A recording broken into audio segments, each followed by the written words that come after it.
A vida do homem pode se resumir a 3 verbos. O primeiro é to learn, é aprender. O segundo é to earn, é ganhar. E o terceiro é to return, que é retribuir.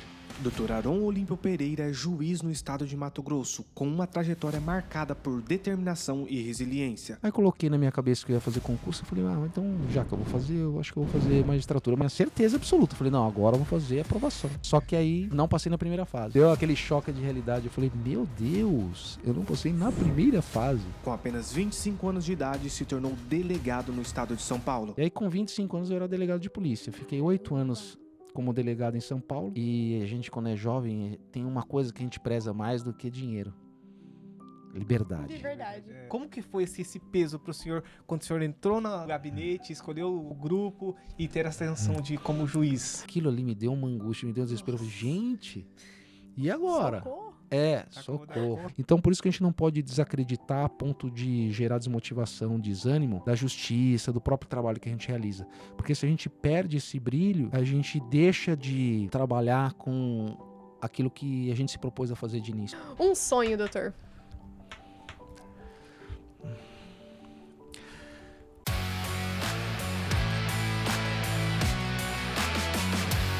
Olá, sejam muito bem-vindos a mais um episódio do Nosso Ponto Podcast. E hoje, como é de praxe, a gente só recebe nessa mesa só pessoas de alto gabarito, É né? verdade. Eu vou apresentar essa pessoa. Eu acho que essa pessoa foi contida. Quando a gente sempre pede, fala assim, manda pra gente uma apresentação, como você gostaria de ser apresentado. Essa pessoa foi muito contida. No currículo, assim, Muito né? contida. Eu sei do currículo, que é muito mais extenso do que isso, mas mandou assim, Aron Olímpio Pereira, juiz titular da 2ª Vara Civil e Infância e Juventude de Barra do Bugres, professor da Unemate de Barra do Bugres. Só isso, né, meu amor? Acho que tá muito contido, né, doutor? Seja muito bem-vindo, doutor. Bem-vindo! Obrigado. A satisfação é enorme estar contigo, Johnny, contigo, Isabela. É que a apresentação é meio constrangedor passar o currículo, né? E quando a gente vai envelhecendo, né? A gente vai passando na carreira, vai fazendo os concursos. De fato, a gente vai ter uma série de fases na vida Sim. que vão ficar para o nosso currículo, mas o que é mais importante, no meu ver, é o que a gente está fazendo atualmente, né? É claro que essa é uma apresentação profissional, né? Eu não sou só isso, né? Sim. Pessoalmente, né? A gente tem a questão pessoal, familiar, né? Então, eu sou pai do João e da Maria, né? Sou casado, moro... muito importante essa informação. Isso. Eu já estou em Barra do Bugres aí, eu vou completar 8 anos agora, com muita satisfação, gosto muito daqui. E eu quero contribuir para Barra do Bugres melhorar, né? E esse é um dos motivos pelo qual eu estou na Unemate também, para poder contribuir com os novos advogados, com aqueles que vão trabalhar no mundo jurídico, porque como nós somos do jurídico, né, a gente tem que ter um pouquinho de preocupação de integrar os jovens, né, que vão ser os novos adultos, aí, os novos profissionais, e tentar dar uma contribuição. Então, o espírito é esse, né? Contribuir não só no trabalho, de forma profissional, mas como pessoa, de pessoa para pessoa. Eu acho que isso é o mais importante, né, Johnny? Sim, doutor. Perfeito. Mas eu ia colocar, ó, se a gente for colocar aí, quantos concursos o doutor já passou ali, mestrando atualmente, né? A gente colocaria mais enorme, a gente vai conversar, vocês vão saber tudo a respeito do doutor Arão. Tudo não, né? Vocês vão Quase saber tudo. tudo que o doutor Arão estiver disposto a contribuir com a É isso gente aí. aqui. E com certeza é uma honra pra gente também receber o senhor aqui, doutor. É verdade. Meu amor, eu passo a bola pra você. Que você Vamos gosta lá, de... então.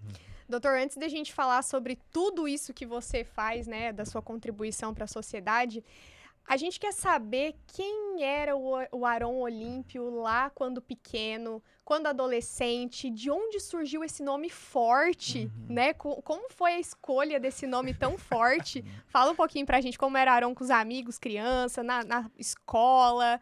Fala pra gente. Eu acho que como todo garoto, né, como na música do Cazuza, né, aquele sonha em mudar o mundo, né? A gente sonha em mudar o mundo, né? Todo mundo, né? Quando a gente é criança, a gente tem aquele ideal transformador, né? Então, a gente quer ser o herói, né? É isso. Eu acho que o menino, basicamente, quer ser o herói, né? A moça quer ser a bailarina e o menino quer ser o policial, quer ser o herói, né, da história, né? E a moça é a princesa. Eu acho que é por aí, né? E é claro que a vida ela vai trazendo uma concretude, né? E a gente vai fazendo escolhas, depois a gente passa a fase da fantasia e aí vem a dos projetos, né? A minha família ela contribuiu decisivamente para isso. Eu não pensava em fazer direito, até porque eu nem sabia o que era isso, né? Até uma certa idade, chegando na adolescência, eu fiz o colégio. Meu pai, na verdade, queria que eu fosse engenheiro, né? Para ele foi uma eu acho que foi um pouco frustrante, porque ele gostava muito. Meu pai, ele fez de tudo antes de ser advogado, ele é advogado, e ele montou empresas, ele foi fazer um pouco mais velho a universidade, né? A faculdade de Direito ele foi fazer depois dos 30 anos. Olha só. Já tinha os filhos, e ele já já? trabalhava desde os 11 anos de Olha idade em só. fábrica de vassoura, Uau. para contribuir com a família. Então, assim, ele sempre trabalhou muito, né? Uhum. E então ele fez 1000 coisas antes de iniciar a faculdade de Direito. Então, quando ele formou advogado, ele já tinha maturidade, assim, para trabalhar na área, não só estritamente jurídica, mas administrativa, fazer as consultorias de todos aqueles negócios que ele tinha feito antes, né? Sabia na prática, conseguia na prática é. ali, né, doutor? E uma das coisas que ele sempre adorou, ele fez técnico também de eletrônica. Então, assim, ele sempre gostou de construção. E ele queria que eu encaminhasse para engenharia, né? Uau. Civil mesmo, engenharia civil, construção. Engenharia civil. E eu acabei indo para outro lado, acabei não seguindo, não gostava muito de exatas.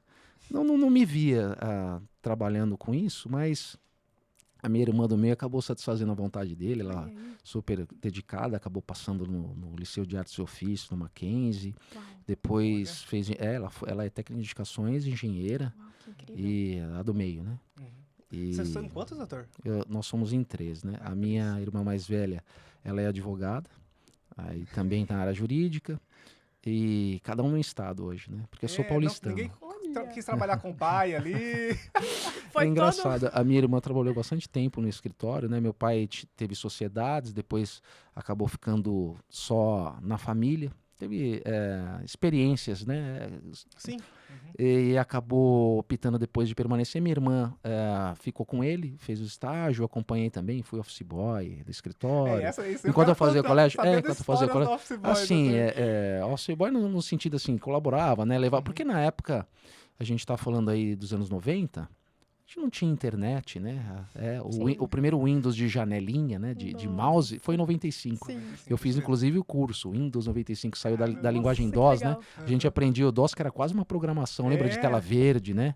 E aí, isso, a família toda eu lembro que foi fazer lá na Ncash, lá Nossa, do AP. Se ele vê isso aí um dia. Ele tinha o curso, ele tinha lá um curso de informática, todo mundo foi fazer. Aí me levou a gente naqueles stands que tinha de feira, né? De computação, de informática. E aí tinha o Macintosh, vocês sabem qual que é o Macintosh? Eu já ouvi Macintosh era falar, O atual, até a Apple, né? Aí falou, nossa senhora, isso aqui é a revolução do Que era mundo, né? colorido, né? Nossa, a o Windows capa. o Windows era uma imitação, né?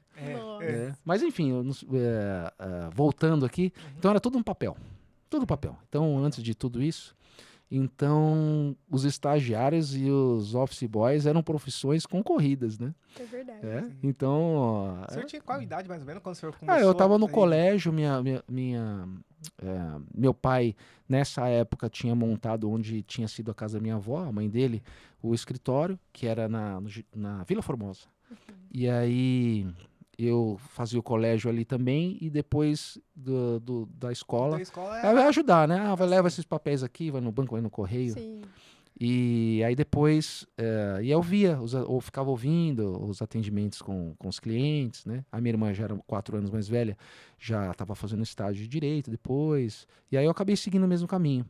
ia lá no fórum buscar Meu processo. Deus. Nossa. Sim, como eu sou paulistano, né? Então os tribunais que tinha, os tribunais de alçada, cada um num lugar. Até a Justiça do Trabalho não tinha ainda o prédio unificado depois que eles fizeram na Barra Funda.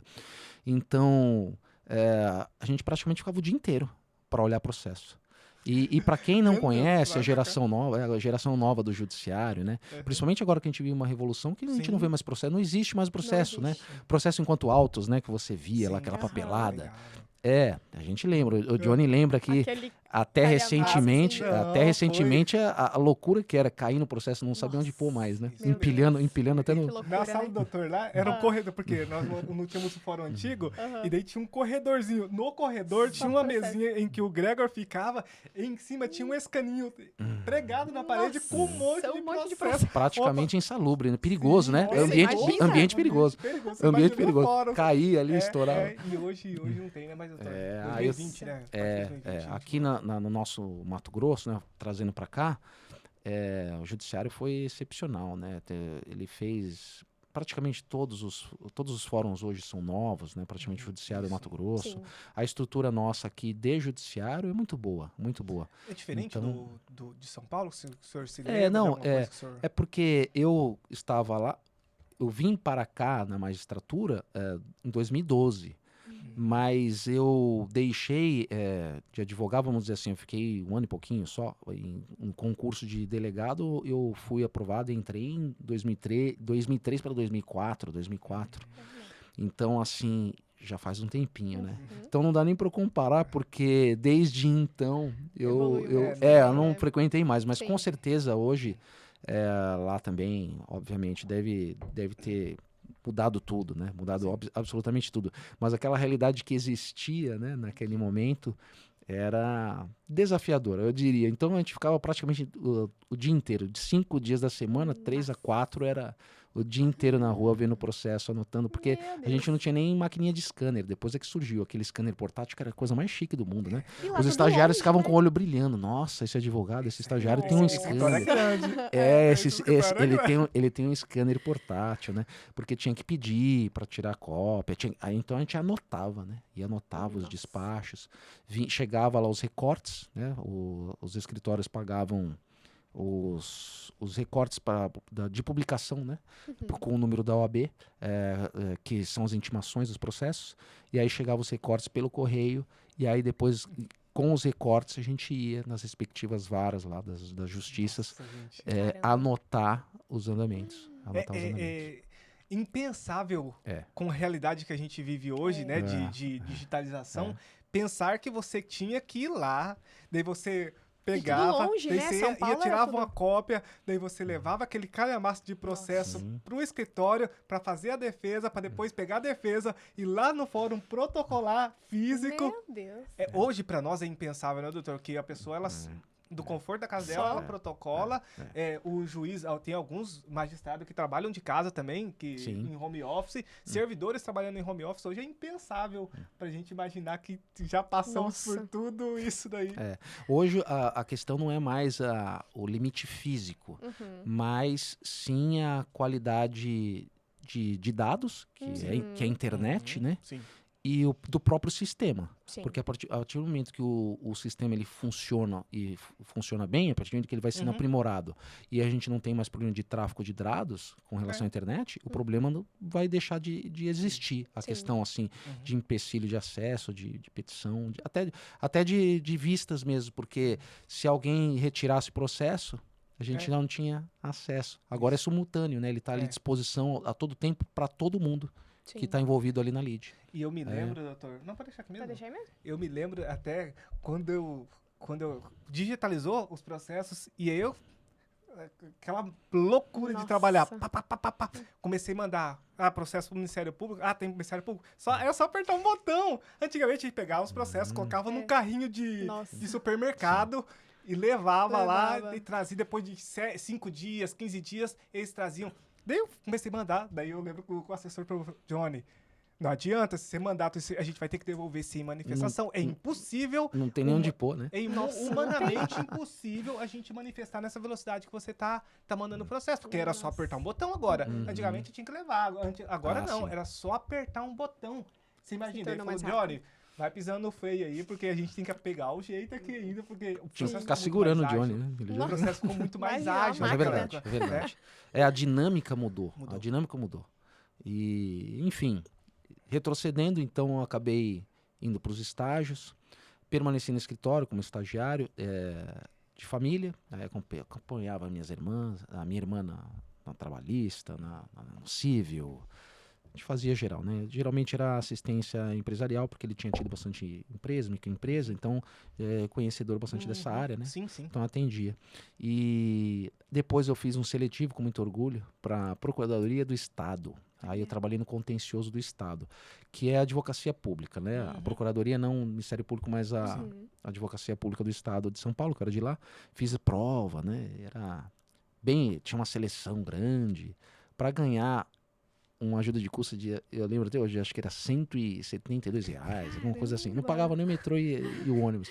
Mas a gente ia contente porque a gente queria, aquele idealismo, queria aprender, né? Então eu saía e ia lá, pegava o metrô e ia lá para viaduto Maria Paula. E isso o senhor já tinha começado a estudar o direito? Já estava fazendo. Aí depois saí, voltei para o escritório. Na nossa época, né? Hoje, pelo que eu estava conversando com os meninos, mudou. Mas na nossa época a gente podia fazer a prova da OAB só quando a gente tinha a conclusão do curso. Só quando você tinha a certidão de conclusão. Então, no final do curso a gente se inscrevia para a prova, pegava a certidão e eu tive a felicidade, estava estudando já, de passar na OAB no primeiro exame, aí comecei e já estava estudando nessa época para concurso, né? Que aí seria a próxima pergunta. Não, mas pode continuar, mas é isso mesmo, doutor. De onde que surgiu? Primeiro, o senhor falou que não queria o que o seu pai queria, o senhor preferiu fazer lá o direito, e depois, por que concurso público e não advogado? Porque eu pensando aqui, com os botões, se eu tenho um pai que ele tem um escritório de advocacia, a minha ideia falou, não, isso aqui, nós vamos juntar nós dois aqui, não vamos botar pra derreter e vamos fazer esse negócio agora virar e tudo mais. Daí você, não, vou fazer concurso público. Por que concurso público, doutor? Olha, ele nunca disse isso, tá? Mas eu acho que foi a segunda frustração profissional que ele tinha pra mim. Porque eu era o próximo, né? Eu era o próximo advogado do escritório. Sim. Eu já tinha, minha irmã já acompanhava, ele mais velho, né? Enfim. Mas assim, aquela dinâmica de escritório, eu já acompanhava muito, eu vivia aquilo. Sim. Porque eu vivia lá dentro, né? Sim. Então, eu estava sempre lá com a minha irmã. E eu via na universidade, quando chegou lá para o terceiro ano da faculdade, na graduação, eu ficava perguntando, será que é isso? Será que não é? Porque eu acabei fazendo a faculdade cedo, né? Hoje é muito comum, mas enfim, eu me formei no colégio e já fui para a faculdade. Então, assim, eu fui me tomar sentido da graduação no meio da graduação. Eu fazia as provas, eu era um bom aluno para tirar notas, mas eu não sabia estudar para aprender o direito. Eu não tinha essa maturidade, que eu acho que a maioria de nós não vai ter na graduação, é natural. Você veio da escola, Só que em determinado momento eu tive aquele, olha, eu já estou no meio do curso, eu vou ter que me decidir. O que eu vou fazer? E aí eu percebi que eu tinha outras opções. Que eu achei lindo. Aí eu tinha professores, eu tinha um professor promotor, eu tinha um professor desembargador, um senhorzinho, demais. ele era vice-presidente, o José Amado. Aí achava lindo. Aí eles contavam algumas histórias, eu falei, Aí tive um professor magistrado, ele tinha sido delegado, não porque eu tenha acabado de fazer, mas assim, eu achei, nossa, que lindo, eu acho que eu vou fazer isso. Aí eu falei, eu vou fazer concurso, acho que eu vou fazer concurso. Aí coloquei na minha cabeça que eu ia fazer concurso, eu falei, então já que eu vou fazer, eu acho que eu vou fazer magistratura. Mas não porque eu tenha passado efetivamente, mas assim, enfim, coincidiu, né? Sim. Acabou convergindo o sonho. Aí eu falei, então eu vou estudar, o que eu preciso para fazer isso? E aí, na época, como eu disse, aí já tinha uma internet, mas era muito incipiente, aquela internet que só tinha notícia. Sim. Não tinha mais nada nela, né? Então, eu acho que já devia ter, mas não era avançado. Aí, eu tô falando aí do final de 90, início de 2000, 2001. E aí, então, eu tinha um cursinho mais famoso, então, que eu tinha conhecimento do Brasil, que era o Damásio de Jesus. E eu era paulistano, estava na cidade. Só que era no centro da cidade, o cursinho do Damásio, né? E eu não morava no centro. Então, aí eu falei, bom, o que eu preciso fazer? Eu vou fazer cursinho. Mas aí não tinha condições na época, não dava para fazer. Então eu comecei a comprar algumas apostilas, comprei algumas apostilas que vendia lá no próprio Damásio, ali na parte de Xerox. E minha irmã mais velha acabou fazendo o Damásio, mas para mim não deu. Eu até lembro que eu fui com ela lá, pedi um desconto e tal, acabou não dando. Eu falei, não, mas tá bom, vou passar do mesmo jeito, eu vou estudar. Porque na época a mentalidade então vigente é que assim, ou fazia cursinho e tinha que ser presencial, porque não existia outra modalidade, para passar no concurso, ou então a chance de passar no concurso era muito remota, porque o que você tinha? Você tinha livro e você tinha o material do cursinho que você tinha acesso quando você fazia o cursinho. Aí eu falei, bom, já que eu não vou conseguir fazer agora, porque era caro, curso anual e questão de rotina, horário, eu falei, então eu vou fazer o que é possível aqui. Eu peguei algumas apostilas, comprei alguns livros que estavam em cima do edital e comecei a estudar. E estudando naturalmente para graduação, mas quando eu falo comecei a estudar, eu era um aluno me considerando bom, que eu tirava boas notas, mas quando eu falo comecei a estudar, é para comecei a estudar para concurso. Então isso significou para mim acabar com os ciclos de amizade, o meio social. Vida social acabou. E isso aí eu fui ter esse choque no terceiro ano da faculdade, porque assim, eu falei, agora eu tenho que fazer algo, porque tá terminando. E se eu quero fazer alguma coisa diferente, eu tenho que fazer agora. É porque eu ouvi algum outro professor comentando sobre concurso, aquilo me deu um estalo. Eu falei, eureka. Nossa, né? porque hoje é muito difícil. É uma saída. Não que eu não fosse ser feliz no escritório, mas assim, eu me vi em outros cenários. Eu achei que era por aí. Aí, enfim, comecei a estudar, só que eu exagerei. Eu não recomendo ninguém a fazer isso. No início a gente não tinha, né? Era muito empírico, né? Então eu ficava de domingo a domingo, fazia uns horários assim, e então eu tava o tempo todo fazia lá, ajudava no que dava, na hora folga eu estudava. E isso gera muito desgaste e não é produtivo no final das contas. A gente vai aprendendo depois, vai amadurecendo, vai vendo que tem métodos para estudar. Enfim, mas eu achava que eu estava arrasando. E nessa época eu já namorava com a Nádia, minha esposa, e coitada, eu falo, nossa, realmente eu tenho que reconhecer, porque não tinha horário. Tinha horário. Caramba. Eu falava, você chega em casa, até esse horário eu tô ensinando. Juro pra você, teve uma época. Então, assim, vejo hoje, olho para eu faço. Jovens, não façam isso. Nádia, parabéns. Te respeito, te admiro. Então, assim, eu reconheço, porque, olha, não sei como aguentou, porque eu acho que eu não me aguentaria. Amor entendeu? demais. Amor demais, porque olha. Mas, enfim, aí eu achando que ia abafar, né? E falei, então agora eu vou. Passei no AB, aí no primeiro ano depois concluí em 2002, em 2003 saiu os editais. Aí saiu o edital do magistratura, eu falei, com certeza vou passar.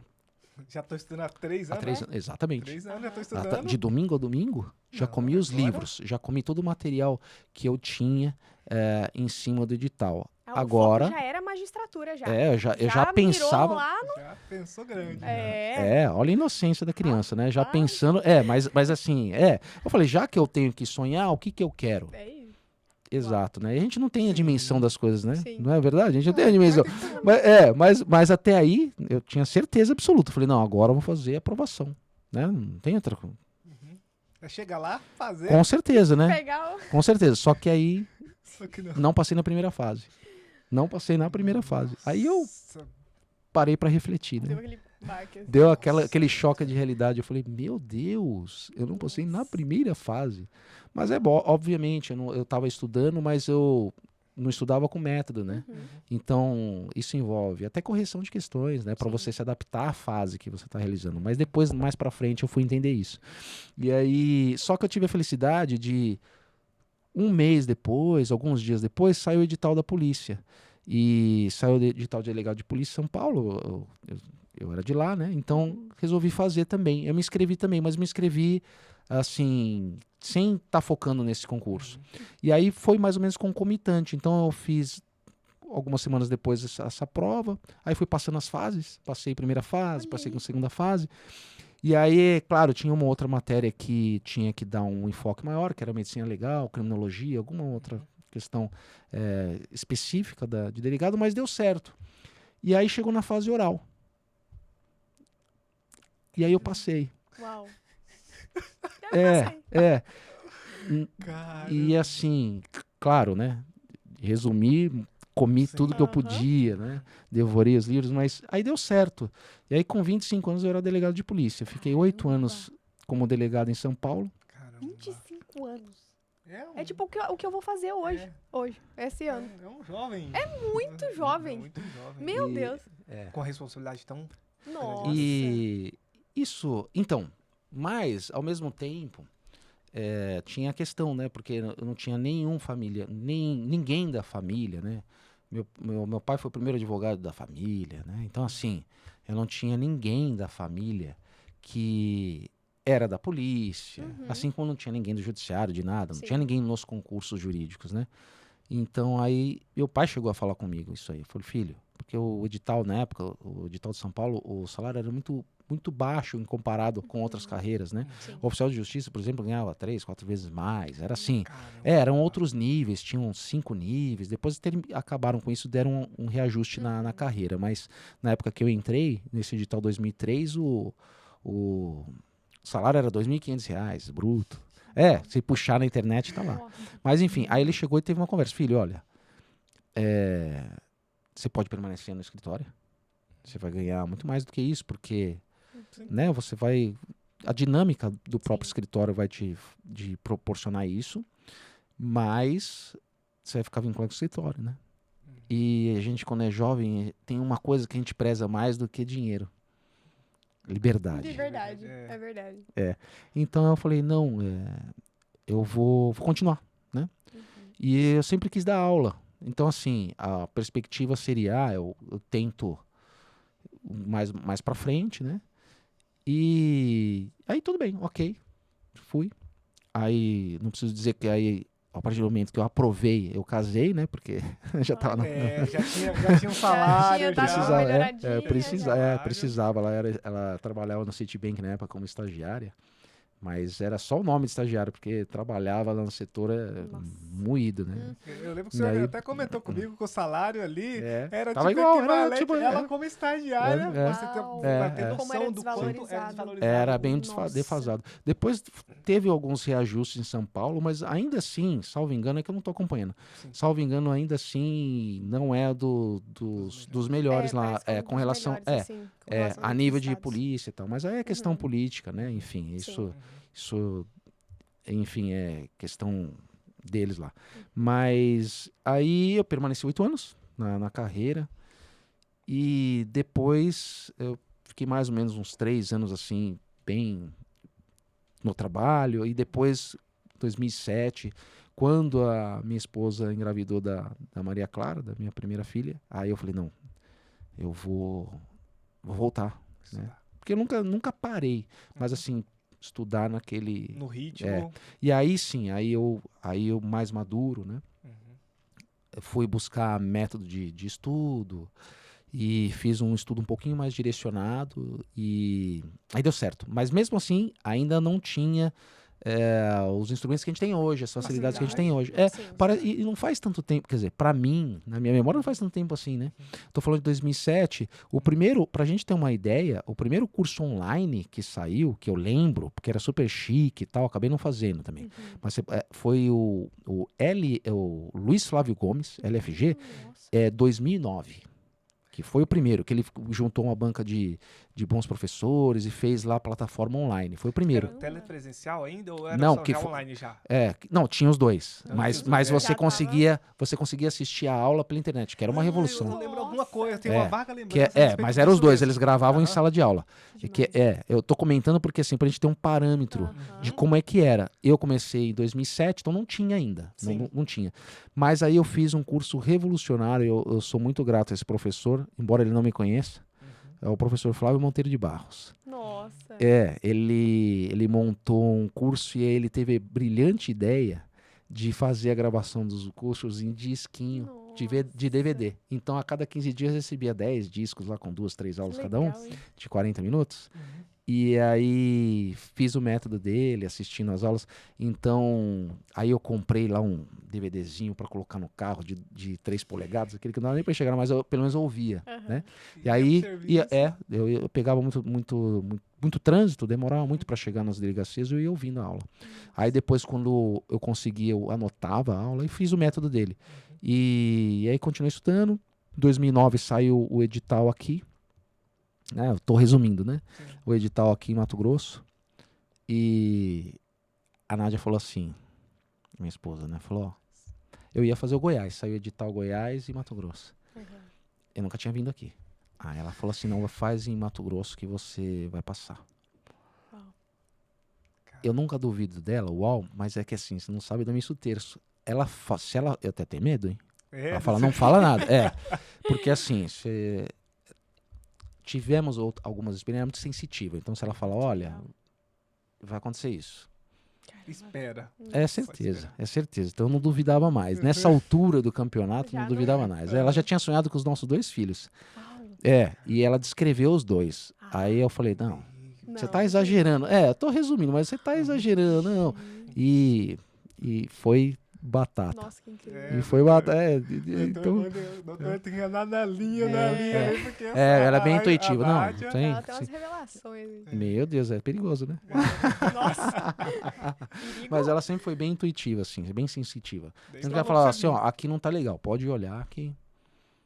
Sabe? Tem até medo dela. Você sonhou? Não me fala, né? Eu já nem... Não vamos viajar mais. Mas Não assim, vamos viajar mais. graças a Deus, a maioria das vezes é coisa boa. Coisa Mas boa. assim, é importante ter uma mulher intuitiva do nosso lado, porque Sim. acaba guiando, né? Evita muitos Pô, tropeços, né? nossa, verdade, porque eu, pelo menos, eu já quero ir fazer. Aham. Então, assim, dá uma segurada para dar uma refletida. E principalmente o nosso trabalho, né, Johnny? A gente, nossa, agora, depois de todos esses anos, para mim é mais fácil, mas era muito difícil no início eu ter que ficar, aguardar o momento. Porque a magistratura, ela é passiva, né? Sim. Ela tem que ser. O juiz não pode ser protagonista, pelo menos não na regra geral dos processos. Ele não pode tomar a frente e ter protagonismo no processo. A não ser que se envolva algum interesse público de vulnerável, mas assim, a regra geral é uma postura contida, né? Sim. É uma postura contida. E às vezes, aquele afã, às vezes, de querer resolver. Não de produzir alguma prova, fazer algo por alguma das partes, mas assim, de querer resolver o processo, Sim. de querer dar uma resposta. Só que esse afã, às vezes, de querer fazer, acaba, às vezes, gerando algum prejuízo, porque Sim. você tem que aguardar. Você tem que aguardar todo o momento para chegar e poder fazer uma coisa mais equilibrada. Mas isso é um exercício, né? Que você tem que... É difícil. Será é que difícil. isso não veio por causa da parte de delegado, o tempo que você ficou como Sim, delegado? sim, Porque sem o dúvida, delegado, sem ele é dúvida. extremamente Tem que ativo, agir. Uhum. entrega tudo pro sem judiciário, pro dúvida. Ministério Público, porque eles falam, ó, daqui pra frente é com É. vocês. Daí você trabalhou, o doutor trabalhou 8 anos? Sim. 8 anos, Meio. produzindo. Nossa. Foi Eu faço. educado dessa forma. Agora chegou na magistratura. Agora eu fico aqui Nossa. esperando que vocês tragam pra mim, pra que eu possa fazer alguma coisa. É verdade. E olhando para trás, eu não mencionei, mas eu fiz CPOR, eu fiz a prova lá, o Centro de Formação de Oficiais da Reserva, R2, e eu sou tenente da reserva da Arma de Cavalaria. Olha, Eu fiz, nossa, que bonito na época nome, de, assim, né? em Pomposo, né? Nossa. Pomposo, mas assim, é bacana porque todos os jovens que fizeram curso, porque são vários dentro da grade, né? Eles são vários cursos. Você faz um curso geral, 4, 5 meses, depois você tem as provas internas para escolher, de acordo com a sua posição, as armas que são as armas das Forças Armadas, né? Intendência, infantaria, cavalaria, engenharia, material bélico, e aí vai. Uhum. Eu escolhi cavalaria, que na verdade tem cavalo, mas é só para desfile, né? Hoje, sério? ou policiamento. Eu jurava que era... Não, existe ainda, mas o que é a cavalaria hoje? Cavalaria é blindado, né? Tanque de guerra, é aquela aviação de superfície, aqueles helicópteros de Nossa, não superfície. imaginava. Nossa, olha, que interessante. Não tinha nem noção disso, doutor. É porque É cavalo verdade. não fica usando mais hoje em dia. É mais pra pose ali, Sim, né? hoje ou é policiamento, ou mais desfile, ou guarda, né? É. Aquelas guardas pomposas que tem, aí a cavalaria que faz. legal. Mas eu acabei fazendo, eu fiz a prova na época, era na época do alistamento. Aí eu cheguei lá para alistar, vi que tinha esse panfletinho, falou, não, mas se você quiser fazer escola profissional, né? Já tem que estar inscrito em universidade, tem que fazer a graduação, tem que fazer a prova, tinha prova física, tá? Eu acabei fazendo. E depois, então, por que eu mencionei o CPUR, né? Porque eu acabei fazendo sempre as coisas no público. O meu estágio que eu fiz foi no público. Eu fiz, eu acabei também tendo essa experiência no Exército, que era bem proativa. Eu fui ser delegado. E aí, quando a gente chega para ser juiz, é isso aí. Aí você acostumou e aí. Verdade. Eu pelo menos tinha. Eu queria fazer, eu queria resolver. Mas é bom porque aí eu direcionei para fazer uma gestão inteligente e o máximo possível eficaz assim dos processos, assim, a dinâmica de trabalho para dar resultado. É claro que não é tão simples assim, porque a gente tem que respeitar rito, tem que respeitar o processo mesmo natural de formação dos autos, mas eu acho que é possível a gente, mesmo assim, fazer uma gestão inteligente. Porque eu vejo o Johnny falando, não, porque fazia assim, a gente quer correr, né? A gente quer correr, para ver resultado, né? É para ver resultado. Porque às vezes é muito frustrante você pegar um processo que demorou muito e teve um resultado ineficaz, às vezes, ou até extemporâneo, até prejudicial, porque já passou o momento. Já passou o momento de ter tido aquela resposta. Aquela resposta ela já não é mais aguardada, ela já... Não tem o mesmo valor. Não, ela já se esvaziou, ela já perdeu a utilidade. Ela perdeu a utilidade em razão do tempo. Isso é triste, isso é triste. Então... Doutor, posso voltar um pouquinho? Mas eu queria saber do senhor... pode tomar água aí, tá tranquilo, pode. Eu sou acelerado e começo a falar tudo. Não, eu quero saber, assim, quando o senhor entrou na polícia, o senhor tinha umas expectativas e tudo mais.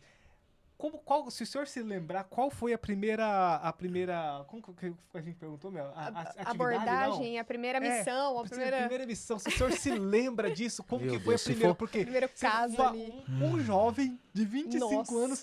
com sangue nos olhos para trabalhar, para fazer e chegar lá. Entendendo agora sou delegado, acontecia. Uma autoridade, sou delegado e agora chegou o primeiro momento, agora você vai trabalhar. O senhor se lembra da primeira missão? Lembro. Até respiro. Se puder contar, conta pra nós. Olha só, vibrando, né? Então, eu e os colegas, né?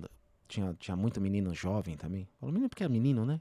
Quando a gente tem 25, a gente não acha que a gente é garoto. Mas aí, depois que a gente passa um pouquinho disso, a gente começa a achar, né? Garoto. E aí, fui eu e um colega para uma delegacia designada, na primeira designação, teve curso de formação, aí fomos para lá. Era na periferia da zona leste de São Paulo, chamava Jardim Robru, a delegacia. E aí, no primeiro ou segundo plantão, enfim, foi logo no primeiro mês, teve um caso rumoroso de homicídio lá, um cidadão cometeu uma atrocidade lá. E já tinha sido noticiado o fato, e assim, tava todo mundo atrás, porque tinha indicação de suspeita. Aí, eu cheguei no plantão e esse colega estava saindo, porque como funciona? Essas delegacias centrais, elas rodam a equipe de delegado de plantão 24 horas. Então, na época, tinha turno de manhã e de noite, ia se revezando. E tem um turno central, que é com o delegado mais experiente, mais antigo, que fica com a investigação no andar de cima. Era assim, a delegacia territorial. Aí, eu cheguei no plantão e rendi o colega que estava saindo. Ele falou, olha, ele tinha feito essa ocorrência, falou, olha, a gente recebeu uma informação que esse homicídio, ele tá em tal lugar Só que era longe, era São Mateus, a gente estava perto do Itaim Paulista, era bem longe. E não tinha equipe, porque era de noite, né? Então só tinha aquela equipe de plantão, que era, na época ainda tinha cadeia, então era um carcereiro, um escrivão, um investigador. E o delegado, era isso. Nossa, Eram 4 pessoas, exatamente. Era um E pra cada função. E naquela época ainda, que não tinha ainda feito os CDPs, retirado as cadeias da delegacia, a gente tinha mais de 200 presos numa delegacia. Caramba! Deus! Na tem muita história. delegacia? Na delegacia. Não foi... Meu Depois São Deus. Paulo resolveu isso, mas... Que perigo! Sim, Que tinha. perigo! Sim. Imagina? Você não sim. tem efetivo suficiente pra você... Pra conter ali. Meu Deus, que Sim, loucura. sim. E teve uma rebelião. Depois dessa ocorrência, no mês seguinte, ou nas semanas seguintes, logo depois, Meu teve uma Deus. rebelião lá, e tentativa de fuga. Na Eu fui chegar na delegacia. delegacia, tinha helicóptero e tudo. Meu Deus. Várias histórias, várias histórias. Justamente por isso, porque não dá segurança, né? Uhum. E esse era um problema grave que existia. Eu não sei se tem algum estado ainda que ainda tem esse tipo de estrutura. São Paulo já resolveu faz tempo. Sim. Mas eu tô falando de 2004, 2005, né? Ainda era assim. Aí, vamos prender esse suspeito? Ele falou. Como a gente acha que pode fazer absolutamente tudo quando a gente é jovem? Eu falei, claro, vamos. Vambora. Vamos lá. Aí eu deixei o escrivão ali e falei, olha, pro carcereiro, pro investigador, eu falei, ó, segura um pouquinho aí, eu vou tentar vou fazer essa diligência, já retorno. Porque tem que fazer os registros, tem que estar ali, né, fisicamente. E aproveitamos uma viatura que passava que eles falavam que era turno de revista. Eles iam passando nas delegacias da região, lá, o investigador. Aí falou, chamamos, aí fomos nós 3, eu acho que se tinha mais algum policial. Só. E aí a gente foi longe, um lugar lá. Aí praticamente à noite, e vai. Chega uma hora a gente conseguiu prender. Aí eu fiquei tão... Aí eu achei que... Agora eu sou arrasando, Batman, né? arrasando, tal, Aí chamaram, era muito comum, né, repórter policial, né, pra noticiar. Aí o titular foi ser entrevistado, a gente que fez a prisão, mas ele que deu a entrevista, porque ele prossegue com a investigação, né.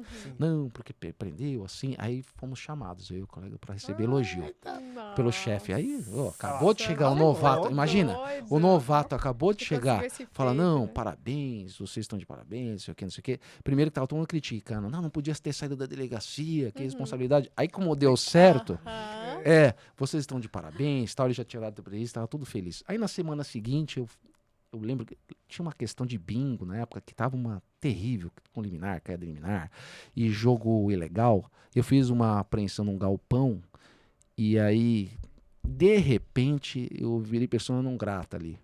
Que aí acabou. Aí, quer dizer assim, do elogio, do céu pro inferno, né? E aí eu comecei a entender qual que era a dinâmica, né? Como é que era a dinâmica. E resumindo, eu sofri bastante assim nesse sentido na polícia, porque eu vivia sendo transferido. Era transferido para cá, transferido para lá. E como São Paulo tem mais de 100 delegacias territoriais, então cada hora numa região. E às vezes de regiões diferentes. Então demorava mais de 2 horas para ir para um lugar. Teve delegacia que eu tinha que sair 4 da manhã para iniciar o plantão às 8 para chegar na hora. Nossa. Atravessava a cidade toda. Caramba. Meio que uma transferência de punição, às vezes. Porque, enfim... Eu não vou abordar as questões aqui, mas desagradar. E por que acontecia? Eu acho que ainda acontece isso. Porque o delegado de polícia não tem inamovibilidade. Não tem inamovibilidade. Aí eles vão dizer, não, mas a lei orgânica estabelece inamovibilidade do delegado no município. Sim, no município. São Paulo tem mais de 100 delegacias. Nossa. É a maior cidade da América Latina. Então, assim, não resolve muita coisa. Não resolve muita coisa. Agora, para quem está no interior, realmente, não vai poder sair, porque aí teria que ter a votação do Conselho de Polícia para poder transferir, né? Então, na prática, acontecia isso. Eu não acredito que... Não sei se acontece isso ainda, mas, enfim, histórias passadas. Mas, realmente, tem muita história. Eu digo que as histórias mais marcantes são, inclusive, da polícia. Um dia a gente pode escrever um livro a respeito, né? Porque a magistratura, ela é muito interessante, ela tem um viés diferente, né? Mas na polícia a gente vive o fato. Você vive a ocorrência. Então, assim, aquilo está acontecendo, né? E depois, na magistratura, assim como todo mundo que atua depois no processo judicial, Ministério Público, a defesa, a gente vai reconstruir os fatos. Vai chamar, viu? Como é que foi? Vai chamar a testemunha, que era o policial que fez a investigação, né? Aquilo. E então, assim, é uma outra inserção, é uma outra visão. E sem dúvida isso influencia para formar o julgador depois. Eu acho que quem teve experiência prévia em outras profissões, ou mesmo no direito, em outras carreiras, ele vem um pouco mais enriquecido porque ele traz experiências de outros ângulos da vivência. Não só extremamente jurídica, mas de vida, que vai acabar envolvendo o processo. Porque processo o que é? Não é uma ficção. Sim. São as vidas que estão sendo discutidas ali, né? Sim. Não, eu ainda quero voltar um pouco mais atrás. Bem ainda, lá não? atrás. Eu quero saber se tem alguma história por trás do seu nome. Por quê? Se eu vejo um bebê que se chama Aron Olímpio, eu certamente imagino que ele vai ser o cara num cargo muito importante. Porque é um nome de muito peso. Então eu quero... Não é um nome comum. Não é um nome comum. Eu quero saber se Parece tem... um nome, pra mim, Aron Olímpio é um nome grego. Exatamente, de um Olímpio, deus né? grego Você lembra lá, dos né? deuses. Alguma coisa assim. Então eu quero saber se tem Às alguma vezes eles- história, né? O senhor sabe da história? Se tem uma Na, história. na verdade, o responsável por isso é meu pai e meu avô, que é o pai, Olha. o meu avô João, que é o pai do meu pai, que chama Omar. Olha que interessante. Omar geralmente está ligado ali com árabe, né? Com o islâmico. E Aaron, geralmente com judeu, que é Aaron, né? Então, assim, como que um pai que chamou Omar tem um filho Nossa. chamado Aaron? É, Porque, na verdade, ele fez um anagrama do nome dele, que é a inversão, né? Mas na origem seria exatamente isso que eu disse. Então é contraditório. Só no Brasil acontece isso, né? E o Olímpio do meu avô. Então, aí acabou, né? Fica no Aron Olímpio Pereira, mas a observação seria isso. É um anagrama do nome do meu pai, que é Omar. Que interessante de trazer. Pronto, É. meu amor. Nossa, tá respondido. É. Doutor, nós cortamos pra voltar um pouquinho. O senhor falou que a Nádia Sensitiva falou assim, ó. Nádia Meu sensitiva. esposo. Oh. Perdão, Nádia, não é brincadeiras à parte. A Nádia, sua esposa, né? Falou assim: faça pro Mato Grosso, porque vai dar bom no Mato Grosso. O senhor pode continuar a história daí, porque a gente parou ali. E veio pra cá, veio fazer o concurso. Vim pra cá, cheguei em Nova Ubiratã, que foi minha primeira comarca. Era no meio da fazenda. Meu Deus. Porque era muito pequeno. Sim. Na verdade é pequeno, né? Hoje, Mas é um município importante. Até onde eu vi, ele estava ranqueado em 7º do município que mais arrecada no estado do Mato Grosso. Como é o nome Porque do município? Nova Ubiratã. Eu não sei se ele ainda está ranqueado Uau. nessa posição, em 7º, mas por que ele é bem posicionado em arrecadação? Porque ele tem uma área muito grande de cultivo, né? Maioria Sim. soja, de agricultura, e foi uma região que foi cindida de Sorriso, que é 80 de Sorriso. Então toda aquela região em torno que foi criando aquelas comarcas Nossa. menores, Feliz Natal, Vera, aquelas comarcas em torno de Sorriso, que é aquela grande região do norte, elas são bem ricas em razão da agricultura, né? Sim. Que na verdade são as mesmas empresas que estão atuando ali. Então tive umas experiências bem interessantes. Então quem trabalha nessa área acaba se deparando com isso. Na época, que não faz tanto tempo assim, mas enfim, 2012, né? Como ainda era todas as audiências presenciais, hoje a gente tem parte presencial, eu diria até que a regra geral não é mais presencial, mas sim por videoconferência, mas na época ainda era. Então vinham os pilotozinhos com os brevês, esperando a audiência, praticamente Legal. muito processo discutindo terra. Ah, sim. E eles vinham de escritórios de São Paulo, do entendi. Sul, do Paraná. Então, assim, eu achei interessante porque eu falei, olha, eu tô indo pro interior, na minha cabeça, né? Interior do Mato Grosso. Eu só vou lidar com gente do Mato Grosso, do interior do Mato Grosso. Sim. E qual que foi a minha surpresa? Eu tava, logo na primeira comarca, lá no interior, eu tava despachando, eu tava tendo contato direto com os advogados que eram de São Paulo, que eram de Paraná, do Rio Grande do Sul. Uau. Exatamente. Aí eu falei, nossa, que contradição. Sim. Então, assim, a gente não tem ideia da riqueza que é o nosso estado. Às vezes a gente fica muito tempo numa cidade, a gente esquece o tamanho gigante que é o Mato Grosso. Verdade. Porque, convenhamos, né? Ninguém viria de longe trabalhar em processos se não tivesse valor, né? verdade. Não. Concorda comigo? Certeza. Então, assim, é um filão há muito tempo que está sendo explorado aí, disputado, né? Sim, com certeza. E por isso que é importante a gente formar e ter uma boa uma boa estrutura jurídica nossa também do Mato Grosso, para a gente poder distribuir riqueza também interna, também no jurídico também. Sim. Porque senão a gente fica muito dependente, né? Muito Sim. dependente de quem é de fora, né? Sim. Também nessa questão só dos escritórios, né? É claro que eles têm outras questões, né? Você ter um escritório maior de polo estruturando a sua empresa. Mas quando você tem também aqui uma estrutura que pode dar resposta, por que não? Na maioria das vezes, eu acho que a gente caminhou para isso, mas era a realidade. Ou faz consórcios, né? Esses grandes escritórios fazem verdade, consórcios isso mesmo. com os escritórios A daqui, gente mas vê assim, alguma coisa. só para dizer que eu fiquei surpreso positivamente. Eu fiquei assim admirado, porque dentro da minha ignorância do paulistano, ele geralmente ele acha que o Brasil se resume que tudo que está de bom é ali. Geralmente quem está em grandes centros pensa assim, olha, não pode ser melhor do que aqui. Do que aqui. Mas é uma convicção real, não é aquela questão de prepotência, olha que pedante, não é pedantismo barato. A gente realmente pensa isso. Eu falava por mim. Aí quando você chega aqui e toma esse choque, é bem enriquecedor. A gente amadurece bastante e é legal porque falando de Mato Grosso em si, não volto mais, tá? Olha. Então, praticamente, vou permanecer. Não, gosto muito, visito, mas acho que a gente tem que seguir, sabe?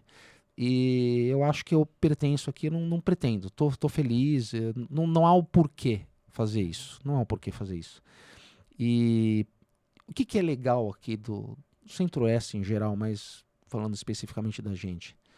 Que a gente realmente gosta um do outro. Porque tem lugares que a gente vai, até no Brasil, que tem muito regionalismo, assim, né, o carioca com o paulista, por exemplo, com o paulistano, né? Então, assim, tem regiões, eles se estranham, né? Sim. Então tem Rivalidade, né? interna, tal. Pessoal do Sul também Aqui não, todo mundo é bem recebido, né? E geralmente eu achava interessante isso. De onde que você é? De onde que você é? Quer dizer, tirando, obviamente, quem já tem família consolidada, que é de muitos anos daqui, grande parte da população veio de fora, né? Veio de fora. Meus pais vieram do Paraná. Sim, e assim por diante, sim. você vai olhando todo mundo vem Então, assim, Mato Grosso é uma mistura, né? Assim, de muitos... E foi surpreendente, porque eu não esperava isso. Doutor, e como foi pra sua esposa?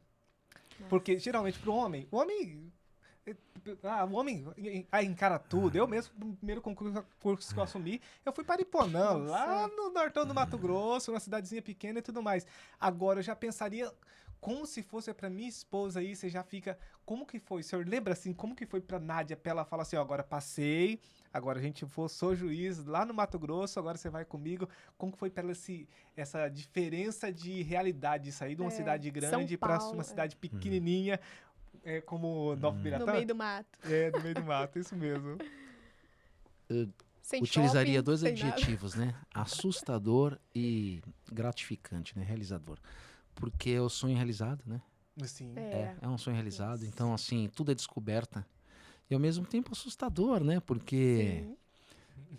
É tudo novo, né? O negócio... Sim, e a gente chegou, pra ter ideia, saímos do curso de formação e aí viemos com o carro, com a mudança pra lá. Não tinha nada, né? Só colocamos ali E chegamos na cidade, paramos para almoçar. Aí tinha um rapaz que nos acompanhou, que ele era do fórum.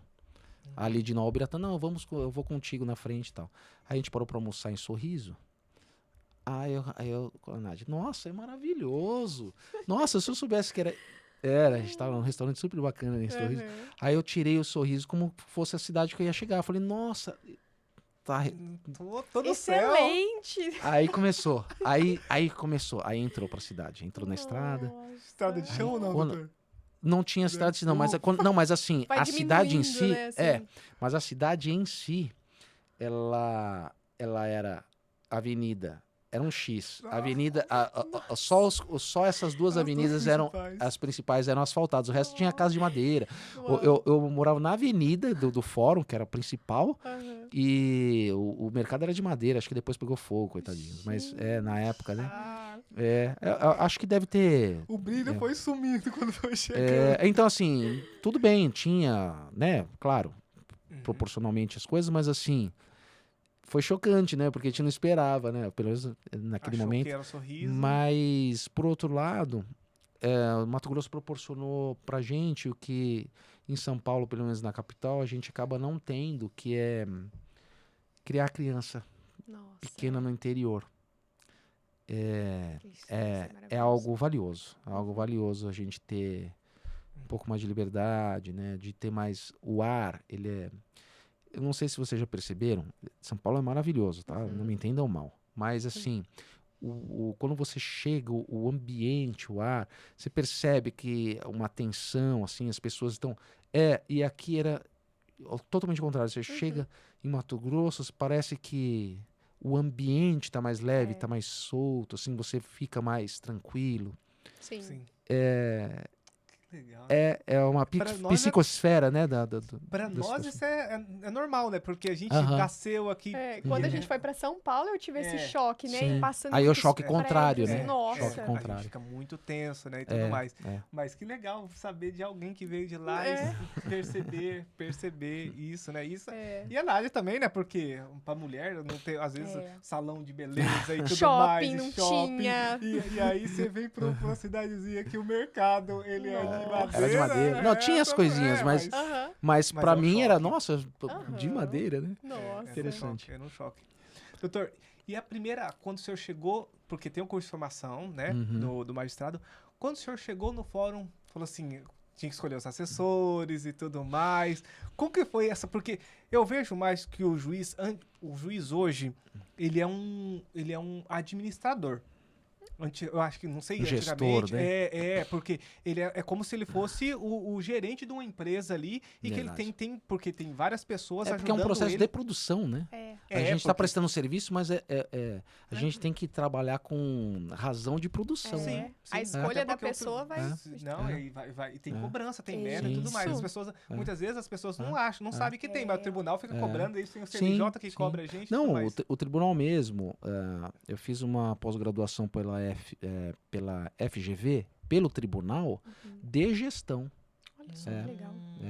Que legal. De gestão. E como que foi pro senhor chegar ali agora? Porque para o tribunal é importante. É. Né? Aham. Mas enfim. Sim. Como que foi pro senhor chegar ali, agora eu tenho que escolher meus assessores, agora eu sou realmente magistrado, eu realmente vou decidir sobre a vida das pessoas, essas pessoas dependem, é uma responsabilidade, acredito, muito grande.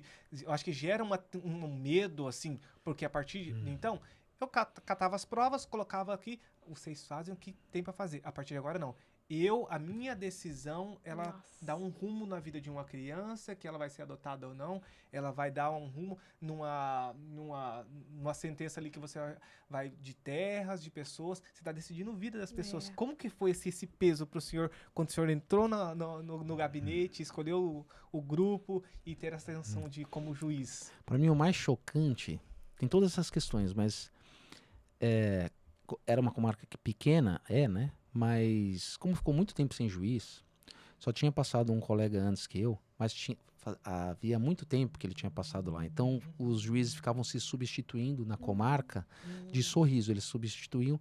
Então, assim, como tinha que fazer tudo presencial, basicamente todos os processos ficavam em gabinete. Sim. Né? Ficava pouca coisa na vara. Só que fisicamente estavam na vara parte do processo, porque não cabia no gabinete. Sim. E aí eu cheguei, sentei, sem equipe nenhuma. E a gestora toda faceira, toda, né, só vendo a minha reação, né? Chegando com os carrinhos. Chegando com os carrinhos. E tudo era na caneta, né? Era tudo no papel, né? Aquilo ali me deu uma angústia, me deu um desespero. Eu falei, gente, e agora? Socorro. Socorro. Mas no final deu tudo certo. Eu tive a felicidade de tinha acabado de passar no concurso de analista, ele tinha sido assessor do juiz Jonas Gattes, que acabou de passar para desembargo agora, foi promovido. chama Ederson Pipos. E ele tinha ido para lá, porque ele tinha passado no concurso do TJ, ele era assessor desse juiz, e foi para lá e estava na vara. Tinha acabado de chegar, fazia pouco tempo. Eu falei, olha, vem me ajudar, pelo amor de Deus. Aí ele, não vou, tô cansado, né? Falou lá, né? Eu fiquei sabendo. Eu tô cansado, fui assessor bastante tempo, acabei de passar no concurso, me deixa quietinho, né? Sim. Assim, não quietinho, mas, Sim. né? Aí eu praticamente quase implorei, cheguei à gestora, falei, não tem condições. Eu só tinha direito, na época o Rubens assinou um ato no dia da posse, Rui de Oliveira, dizendo que naquele momento os juízes substitutos só poderiam nomear um assessor, né? E tinha que ser analista. Era E ele. eu acho que tinha que ser. Exato. Não tinha mais ninguém, porque eu ia ter que abrir seleção, eu ia ter que pedir para ver se alguém ia para a cidade, porque a cidade ali Sim. não tinha. Sim. Não tinha advogado, acho que só tinha um advogado, era aposentado Nossa. na cidade na época. Que morava mesmo ali, que eu podia contar. O resto vinha de Sorriso, porque era, entre aspas, próximo, não era próximo assim também. Mas. E aí ele acabou ficando com dó. Ele falou, não, doutor, pode contar comigo, me ajudou bastante, me ensinou a trabalhar, ali, porque ele sentou comigo só, né? Depois liberou outra vaga, assim. Eu chamei outro menino que foi indicado pelo juiz Vanderlei, que me sucedeu lá, que foi um cara excepcional, ele está em Rondônia agora, ou em Rondonópolis. E aí ele me ajudou bastante. E aí depois passou em outros concursos, né? Ele saiu. Hoje ele é cartorário no Paraná. Última vez que eu encontrei com ele no tribunal, o que você está fazendo aqui? Ele, nossa, doutor, o senhor está aqui? Eu vim pegar uns papéis aqui, Ele passou no concurso para cartório lá no Paraná. Sabe aquele concurso de aqui? Ele tinha passado aqui também, sabe aquele? Só que demorou tanto. Foi suspenso. Aí acabou sendo chamado lá. E sabe o que é legal, Johnny? Que a gente lembra que assim, cara, a gente precisando, né, de quando você quer fazer o concurso, você precisa do concurso, né? Porque é uma das formas de ter sucesso profissional, né? Você tem outras escolhas, mas quando você escolhe o concurso, você quer agarrar aquilo, né?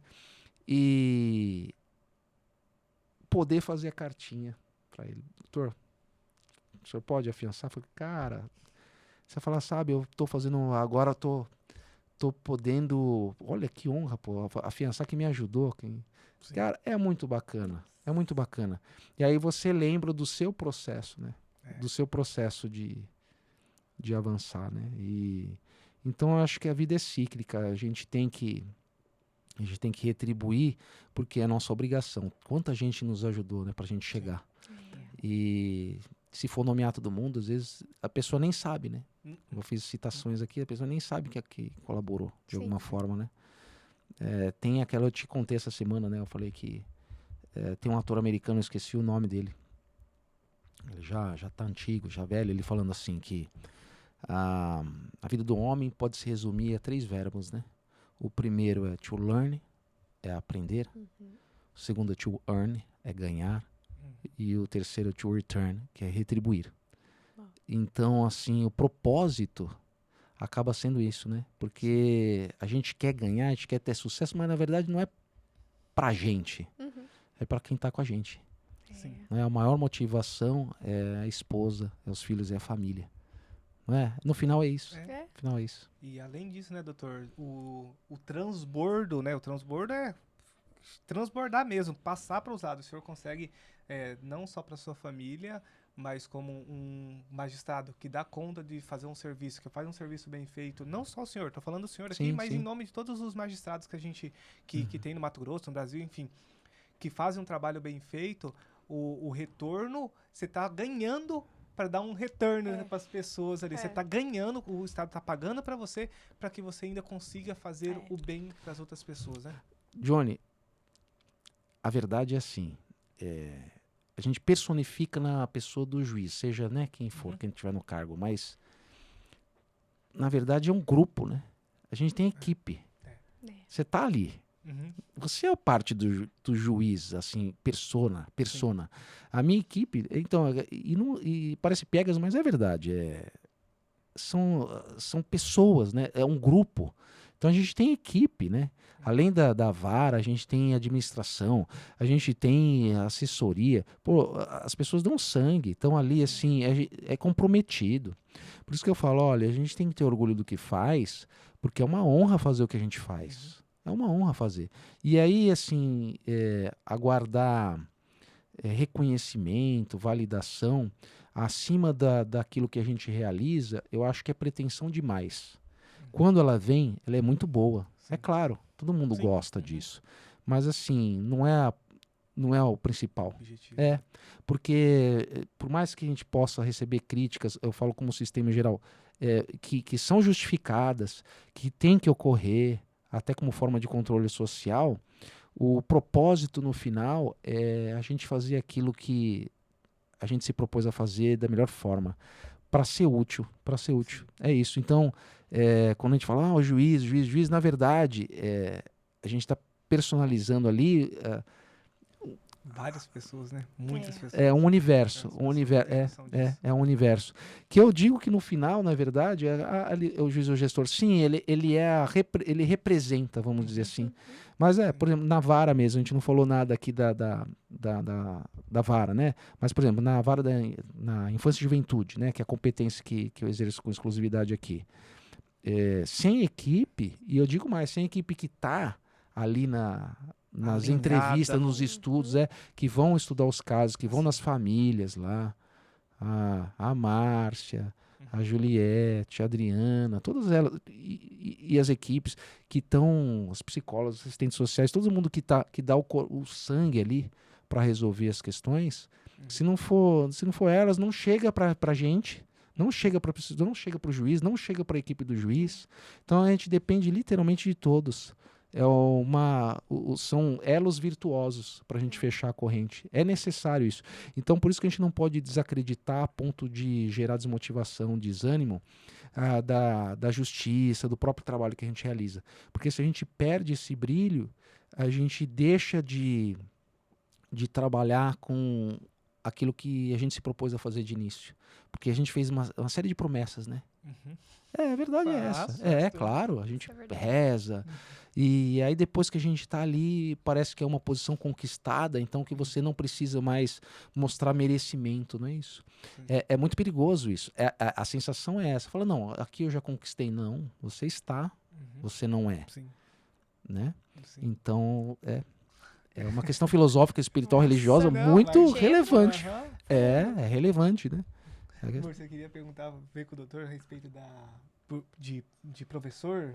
Porque quem é não sabe, verdade. o Isabela já foi aluna de Nossa, doutorado. todas as matérias de penal, de processo. Teve um processo penal só, que foi o 4 que eu não fiz com o doutor Aron. Todo o resto foi meu professor na matéria de penal ali. E eu penei, vou falar pra você, De viu? penal e pena no- Penal é de pena, né? De É de pena, pena, tá certo. tá certo. Eu tá. penei Então tá no lugar certo, mesmo. doutor. Então, assim, doutor, a gente sabe que o senhor está nesse cargo muito importante, né, de juiz, e a gente sabe que o senhor dá aula ali na faculdade também. E qual que é a sua motivação hoje para dar aula na faculdade? Porque financeira não é. Não.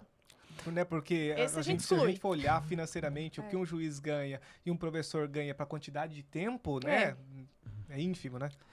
A gente pode concordar aqui que a finalidade principal não é o salário. Eu diria até que todos os professores não é só o salário, vamos dizer. É um fator, às vezes, importante, Sim. mas não é crucial, não é essencial. Agora, para a magistratura, sem dúvida, ou para quem está trabalhando em geral nos concursos jurídicos, né, do Ministério Público, Sim. Defesa, mas o propósito real mesmo é estar em contato com a comunidade jurídica, com os colegas, que vão ser os novos advogados, que vão ser os novos concurseiros. Sim. A gente tira... passa muito rápido. Embora o graduando, embora aquele que está cursando a faculdade ache que vai ser uma eternidade, vai passar rápido.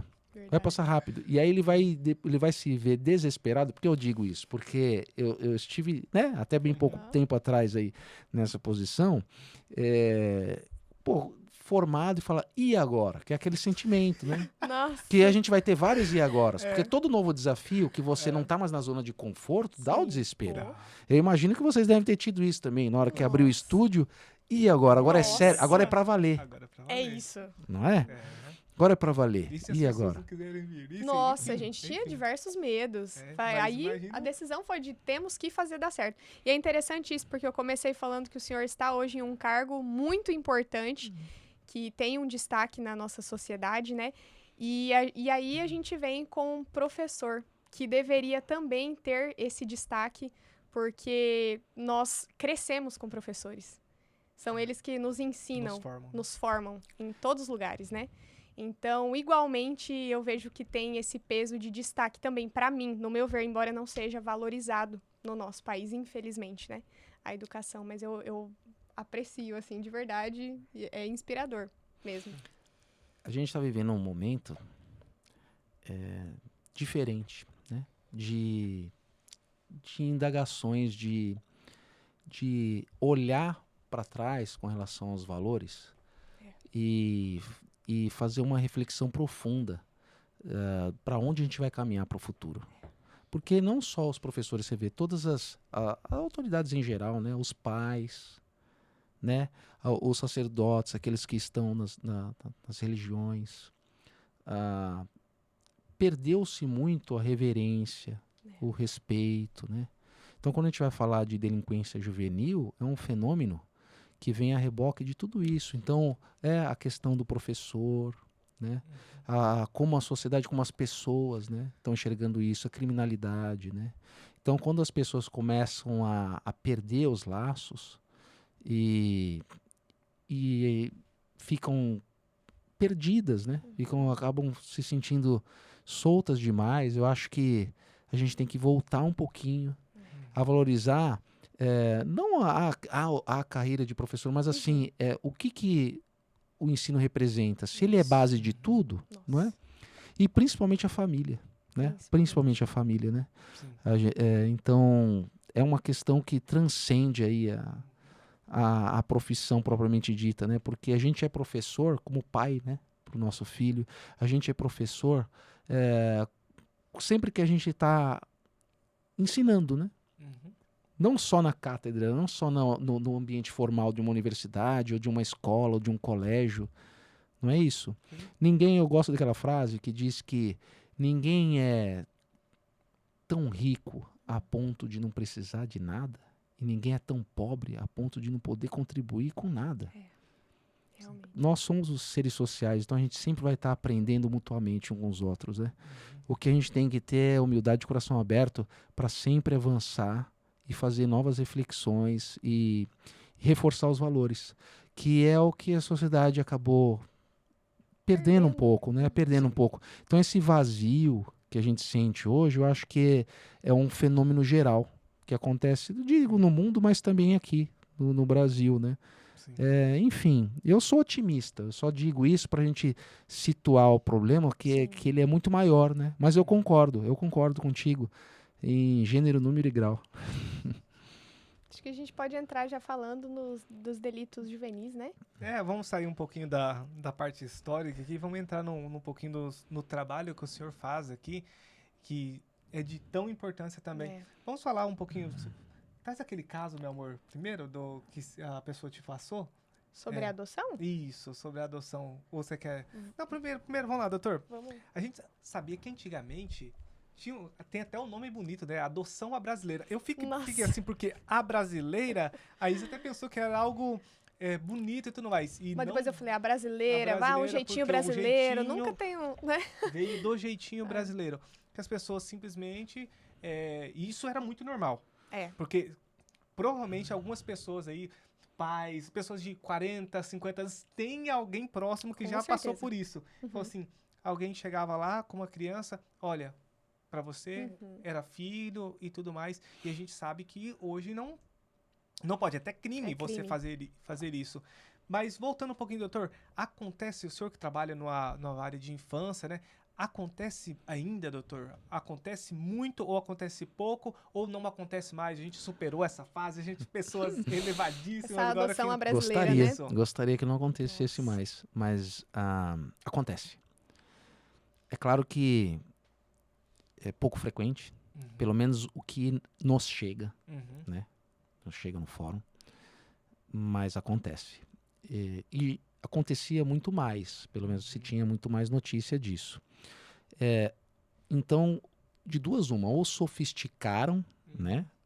Porque existe também, né, esse tipo de situação orientada, não só aquela espontânea, vamos dizer assim, da mãe que quer entregar a criança para alguém por algum interesse, mas também existe uma forma sofisticada de entrega que não vai passar pelo judiciário ali, que é crime. Nossa. Eventualmente até existe, a gente tem notícias, né? Sim. Então, assim, mais no normal, no comum, né? No comum, porque isso não é normal,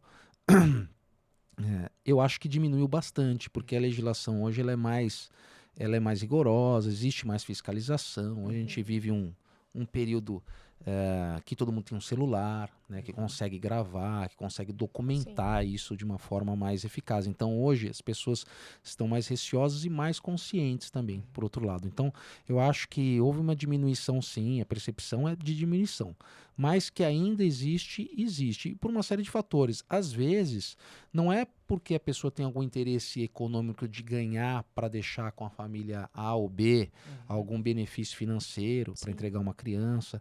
Às vezes até tem um motivo nobre envolvido. Às vezes até a intenção é boa, às vezes. Então a gente tem que ter muita sensibilidade para tratar desse tema, para não colocar na vala comum de que, olha, qualquer entrega é ilegal e criminosa, no sentido assim de ser uma entrega mafiosa, ou ser uma entrega que busca estritamente um benefício financeiro, vendendo a criança. Às vezes não é isso. Então, por isso que é importante as campanhas de conscientização, a assistência efetiva mesmo dos órgãos de assistência social, conselho tutelar, escola, toda a estrutura que a gente sabe, igreja. Por isso que é importante sempre tratar esse tema, todas as instituições envolvidas. Não só esperar isso do fórum, porque não vai acontecer, né? A gente não tem essa estrutura em todos os lugares e não tem essa capilaridade a ponto de alcançar todos os lares. A gente precisa de a sociedade organizada trabalhar com o tema. Eu acho que hoje isso está bem colocado, mas a fiscalização ainda é desafiadora, porque a gente tem ainda situações que acontecem e aí a gente tem que fazer os estudos, acompanhar para ver, porque às vezes a questão não é criminal propriamente dita, mas especialmente social. Então, às vezes a própria mãe não tem essa consciência, tá? Às vezes é um ato de desespero. Então, a gente tem um procedimento legal, aí detectada a situação, vai se fazer o acompanhamento, tem que se fazer esse acolhimento, essa orientação, para fazer a destinação, se for o caso, para adoção da criança, né? Dá muito tempo, amor, pode falar. De forma prática, assim, para as pessoas entenderem, o que caracterizaria essa adoção à brasileira, para se encaixar em ser crime? A mãe pegar e escolher para quem que ela vai entregar. Olha, eu não quero ficar com a criança. Eu vou dar luz, eu não quero ficar com essa criança. E aí isso pode envolver uma oferta, às vezes alguma família, um casal, ou uma outra pessoa por outra, que não vai ficar com a criança, enfim, que vai repassar, oferecer uma quantia em dinheiro para ela entregar essa criança. Então, essa criança ela pode ser, entre aspas, negociada. Entendi. E isso é um crime, né? 242 do Código.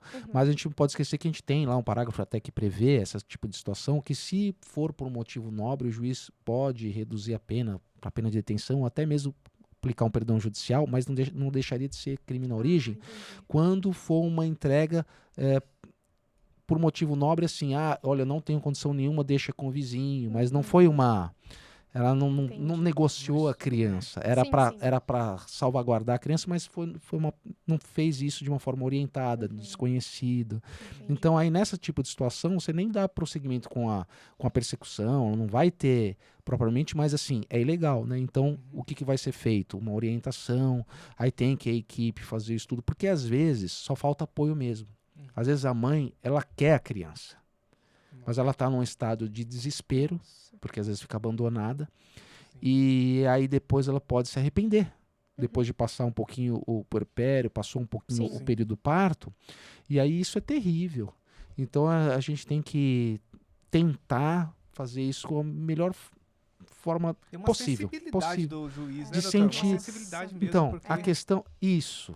Por isso que a gente precisa de uma equipe engajada. comprometida. É. Porque isso não é jurídico. Uhum. Estritamente jurídico. É uma Sim, questão sim. humana. Sim, É uma questão de... Percebe? Ela transcende a questão da lei. total. Sim.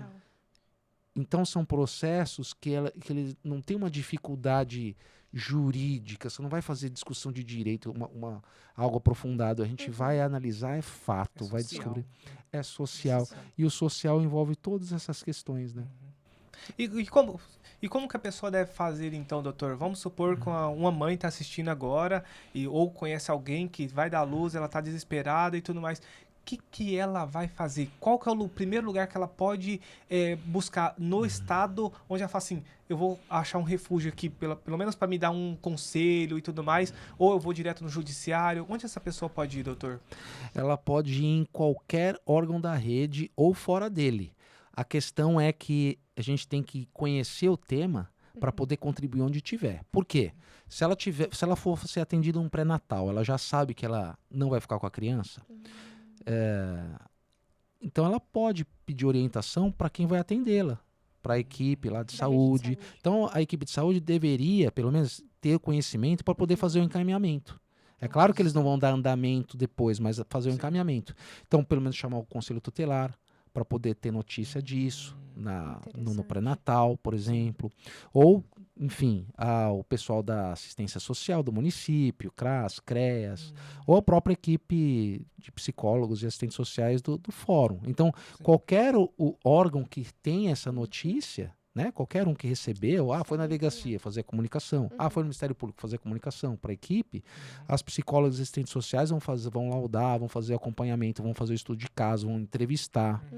Aí ela vai ser ouvida, então o procedimento de entrega legal é isso. Vai começar, ela vai noticiar em algum momento que ela está pedindo essa orientação porque ela quer entregar. Sim. Aí, a partir do momento que isso chega a informação do conselho, aí ele vai acionar o fórum, a vara da infância, que vai encaminhar a equipe. Aí as psicólogas e assistentes sociais vão fazer o estudo de caso, vão ouvi-la, vão entrevistá-la.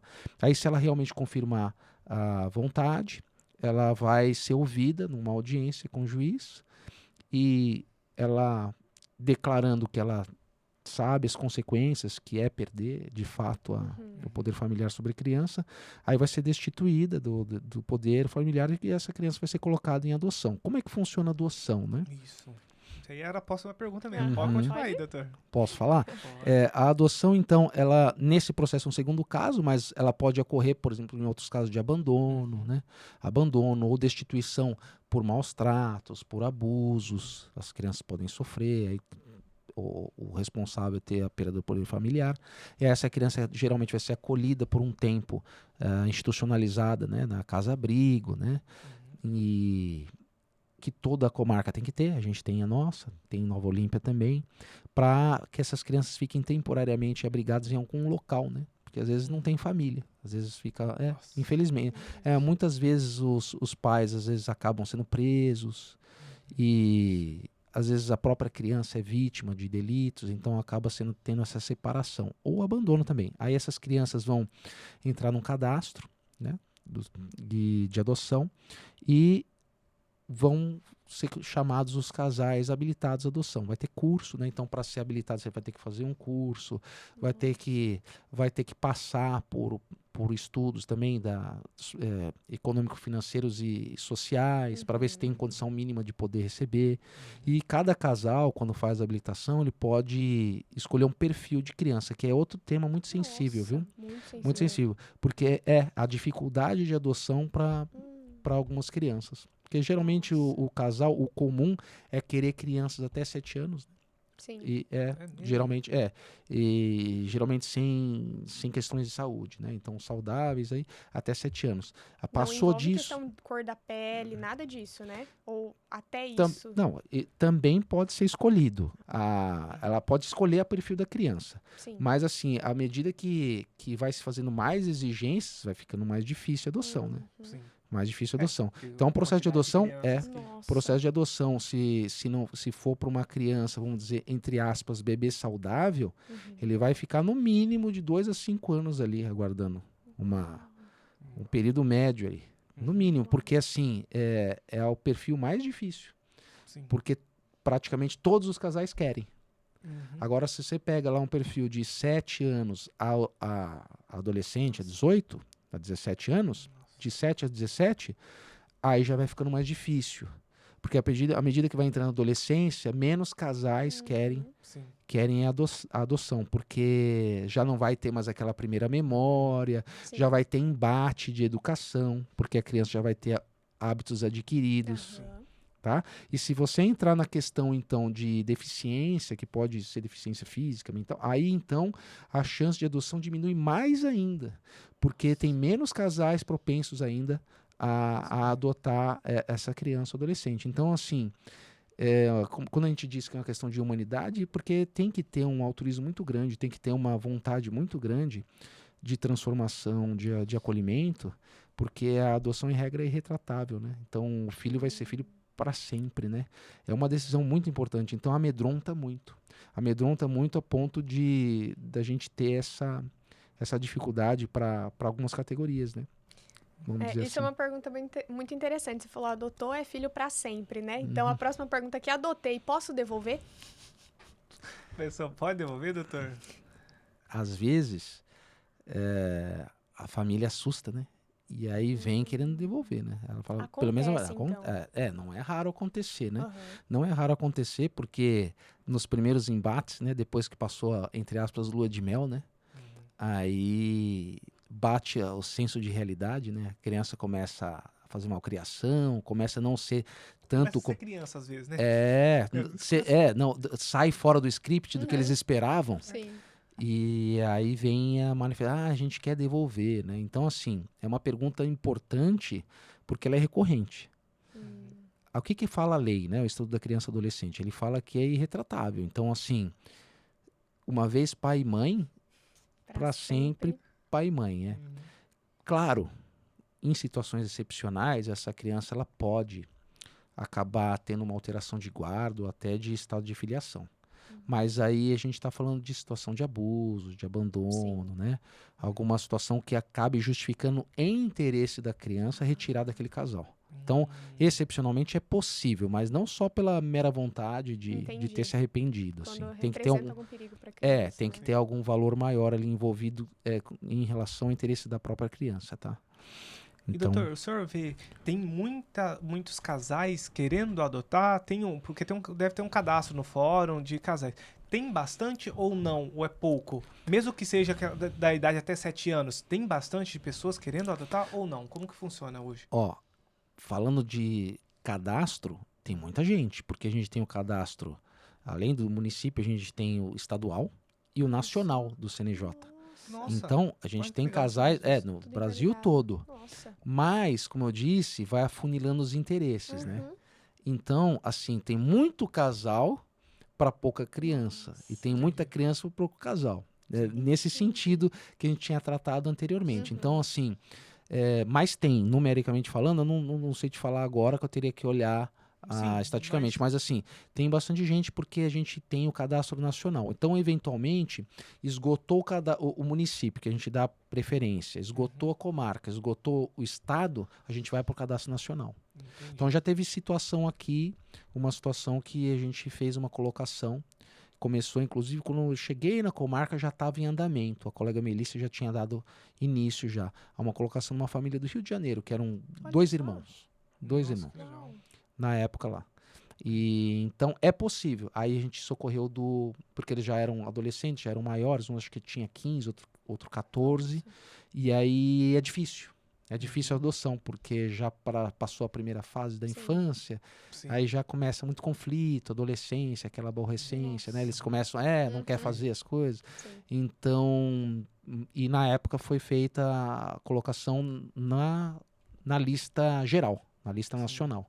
Então, a gente tem isso hoje bem estruturado pelo CNJ, ele tem políticas para isso. Mas uma coisa é a política institucional, outra coisa é a realidade, né? A gente tem que empenhar para poder fazer a colocação. E quanto tempo dura, em média, assim, um processo de adoção, do começo ao fim, assim?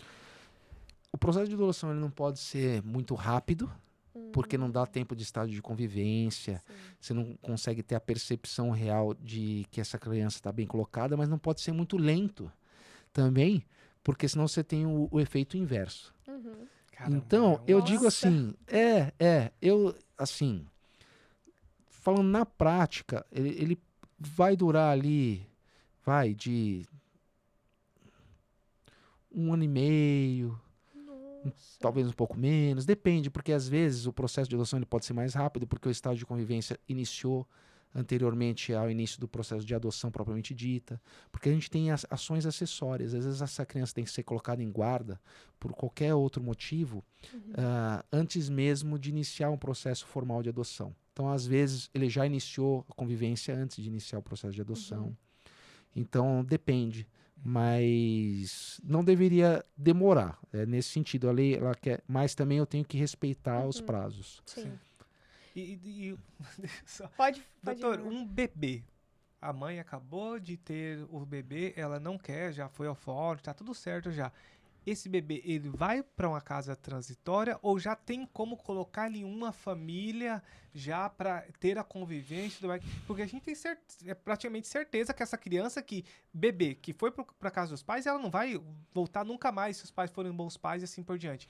Existe essa possibilidade ou não?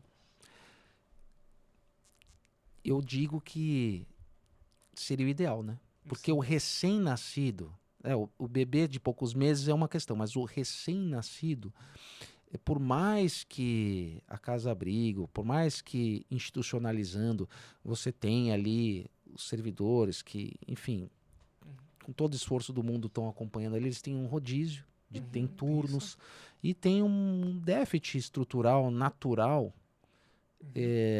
de apoio, né? Por mais que seja bem organizada a casa, ela não é um lar, ela não tem... Não é uma mãe. Não é uma mãe porque você vai ter que passar de cuidadora para cuidador. Não é a mesma pessoa o tempo todo. O cuidador não mora na casa-abrigo. Sim. Ele só trabalha no casa-abrigo. Então, por mais que ela tenha boa vontade de cuidar, eu penso que não é o ideal um recém-nascido ficar acolhido. Recentemente, a gente teve um caso que a mãe já estava sendo acompanhada desde o início da gestação, ela realmente não queria. Inclusive, não posso revelar dados aqui, mas tinha informação, inclusive, que ela tinha sido vítima de violência. Então, enfim, era uma situação bem traumática. Então, assim, a gente fez uma colocação, ela deu à luz, fez as declarações, a gente seguiu o procedimento e a criança já foi direto para o casal habilitado. A gente já estava fazendo a consulta já fazendo a consulta dos casais que estavam na lista, já dizendo, olha, a gente tem perspectiva de que a criança mais ou menos vai nascer nessa data, vocês têm interesse? Já com todos os estudos já habilitados, né? Sim. E aí, nessa situação específica, porque era bem com transição de fim de ano, ia ter a questão de recesso, e tem toda essa questão de turno. E aí essa criança foi colocada diretamente pro casal, porque o recém-nascido, a gente tem a gente, além de muito frágil, né, de ter a questão mesmo de saúde, a gente tem a amamentação, que ela não pode aguardar. Não pode aguardar. Então, a gente é muito social, né? Então a equipe, às vezes, ela vai atrás de outra mãe que possa, às vezes, poder fazer doação de leite. Que legal, nossa, olha. É muito importante. Então, assim, se isso for possível, por que não? A gente tem que ir atrás. Até porque esses leites que são feitos, esses compostos, para substituir o leite materno, num recém-nascido, por mais que ele tente ser uma fórmula que se assemelha, sempre vai ter alguma questão. E tem muitos recém-nascidos que não vão conseguir fazer a digestão adequada, a digesta disso, vão ter um agravamento mesmo. Então, tudo isso vai ter que ser pensado. Então, por isso que a equipe ela tem que, o que eu disse no início, ela com a própria maternidade já vai fazendo as consultas, porque às vezes tem mães que estão dispostas a ajudar outras mães, né? Então é uma questão humana para fazer a doação, pelo menos durante aqueles primeiros meses essenciais para o recém-nascido, quando tem essa situação, porque a mãe realmente ela não está disposta e ela abre mão, né? Eu tenho uma dúvida assim que surgiu aqui, lembrei. Tem um influenciador muito grande aí nas redes sociais que ele é pai solo. Ele não tem esposa nem nada e ele contratou uma barriga de aluguel. Barriga de aluguel é legal no Brasil? Não. Se for pago, não. Com toda certeza. É mesmo, né? Não Meu sabia Deus, disso. revelações. Revelações Não. bombásticas. Pois é. Porque é estranho. Porque daí a gente volta lá Na comercialização da criança, No né? adoção à brasileira. É, A gente volta exato. a mesma coisa. É a mesma coisa. É a mesma coisa. Voltando agora, que a gente aprendeu aqui. O que é a mesma acontece, às vezes para fugir à legislação brasileira, isso é público, né? Não é nada que eu vou dizer aqui Sim. É Sim. público, inclusive artistas, geralmente internacionais, mas aqui nacionais já tivemos casos emblemáticos aí que a pessoa contrata fora. Então, contrata fora em outros países, né? Teve casos aqui do próprio Paulo Gustavo, né? Que teve, verdade. que tinha o marido dele, eles Sim. tinham 2 filhos que eram americanos. Sim, verdade. Mas geralmente os americanos vão buscar isso na Ásia, né? Porque lá eles têm um mercado para isso, né? Agora a questão Nossa, que legal, eu acho que não é nem uma questão assim de discutir legalidade, é discutir moralidade mesmo, né? Até que ponto que é humano fazer isso? Até que ponto que a gente não está objetificando as coisas, né? Até que ponto a sacralidade da vida ela nos permite fazer esse tipo de negociação? Porque eu até entendo. Mas eu quero um filho. Não, tudo bem, é legítimo, é nobre, mas os meios justificam os fins. Então é aquela questão moral transcendente que a gente volta pro mesmo debate. Sempre volta pro mesmo núcleo, né? Eu acho que os valores eles têm que ser indiscutíveis, eles não podem ser disponíveis. Não, aqui eu vou fazer uma concessão, aqui eu não vou. Por isso que é tão importante a gente fortalecer de novo a cultura, a tradição, a família. Eu, inclusive, vou até pesquisar mais a fundo para eu não criticar esse influenciador, né? Porque ele é grande, vai que ele foi lá fora e eu não tô sabendo, vai que é uma amiga próxima, né? Porque acontece, já vi isso também, de casais homossexuais que tem uma amiga muito próxima que vai lá e, né, vai gestar ali por 9 meses e depois entregar essa criança por livre, espontânea vontade. Não, mas volta a adoção brasileira também, não pode entregar assim. Ela tem um cadastro também. Ela teria que... Então, ela teria que passar por algum procedimento. Tá. Isso, vai pro judiciário novamente, tudo um processo. Porque é possível você colocar na guarda uma criança, o juiz, no caso judicializou, né? Vamos dizer que judicializou. É possível o juiz conceder a guarda de uma criança para quem não é casal habilitado? É possível. Mas isso tem que ser o excepcional e tem que ter uma justificativa pretérita. Isso tem que ter algo que justifique isso. Perfeito. Então, assim, sempre cuidou. Então, cuidou dos outros irmãos, sempre fez aquela função. Aí teve algum problema. Então, assim, você vai atribuir àquele que tem a melhor condição, que já tem relação de afetividade. Sim. Aí você pode colocar uma guarda pulando a fila. Agora, imagina só. Nessa situação hipotética e descrita, não seria possível, né? Pelo menos você imagina, uma família que tá lá há 2, 3, 4, 5 anos na fila, esperando apareceu agora o bonito ou a bonita lá porque eu tenho, que eu posso, porque eu sou famoso, enfim. Eu já começo a ficar nervoso. Não fica não. Fica não. Porque ele é mais bonito que os outros, agora eu furo a fila porque eu posso. Não existe isso, cara. Tem tanta gente que tá ali esperando o procedimento legal pra fazer, agora um bonito chega. Não, enfim.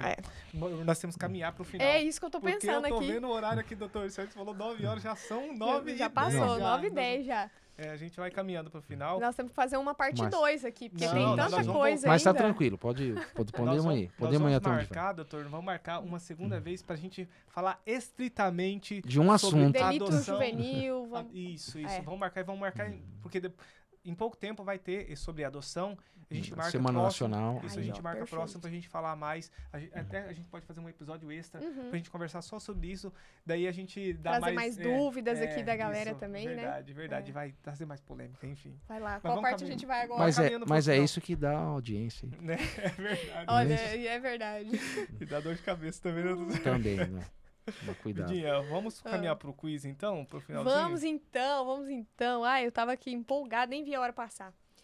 Mas vamos lá, agora a gente chega numa parte assim mais descontraída, mais leve, né? Que a gente faz um quiz com o convidado. Então eu vou te dar um comando e aí o senhor responde o que vier à sua mente, tá bom? Cuidado, né, doutor? O doutor tá falando. Aham. Eu falo na hora, Só- brincadeira. Vamos lá. Tranquilo, doutor. Vamos lá, doutor. Um lugar. Praia. Nem precisamos, né, meu amor? Por que praia? Pisar na areia, sentir a troca de energia com o elemento natural, aquela brisa maravilhosa e a vista Nossa. descomunal, né? Aquela coisa que vai longe, Que vai não, embora. que não tem fim, É. que não tem fim. Nossa. É isso mesmo. É um negócio que você fica ali sentado, Nossa. olhando pro nada. Maravilhoso, nada, né? 1, 2, 3 Uma horas. Sim, a Paz. natureza é maravilhosa, também É. em cima de uma montanha, né? Seria É verdade. seria a mesma ideia aí. Ai. Uma comida. Ah, churrasco. Churrasco. O Ó, velho bom churrasco. É. Aqui ele ganha disparado, É, assim, ó. Eu não sei quanto a vocês, mas Não, Não, o nosso aqui- churrasco aqui toda semana tem que ter. Não, que eu faço E ele é um bom. Então Esse chama aqui aí, é um cara. churrasqueiro. Não, vamos marcar, Vou falar pra vocês, você se Vamos apaixona no churrasco do Johnny, viu? Vamos marcar um churrasco aí, doutor. Um sonho, doutor.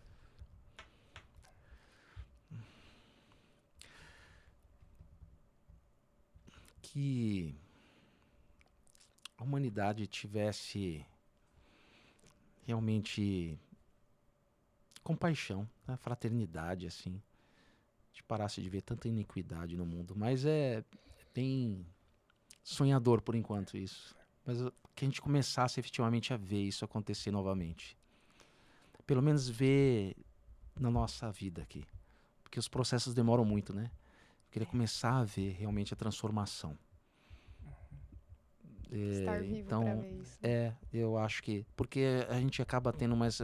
Tem um filho pequeno, aí vai crescendo e fala...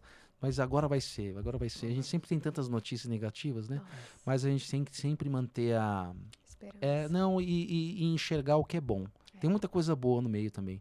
Exato. Então, eu queria ver transformar. A transformação do Brasil, transformação... Nossa.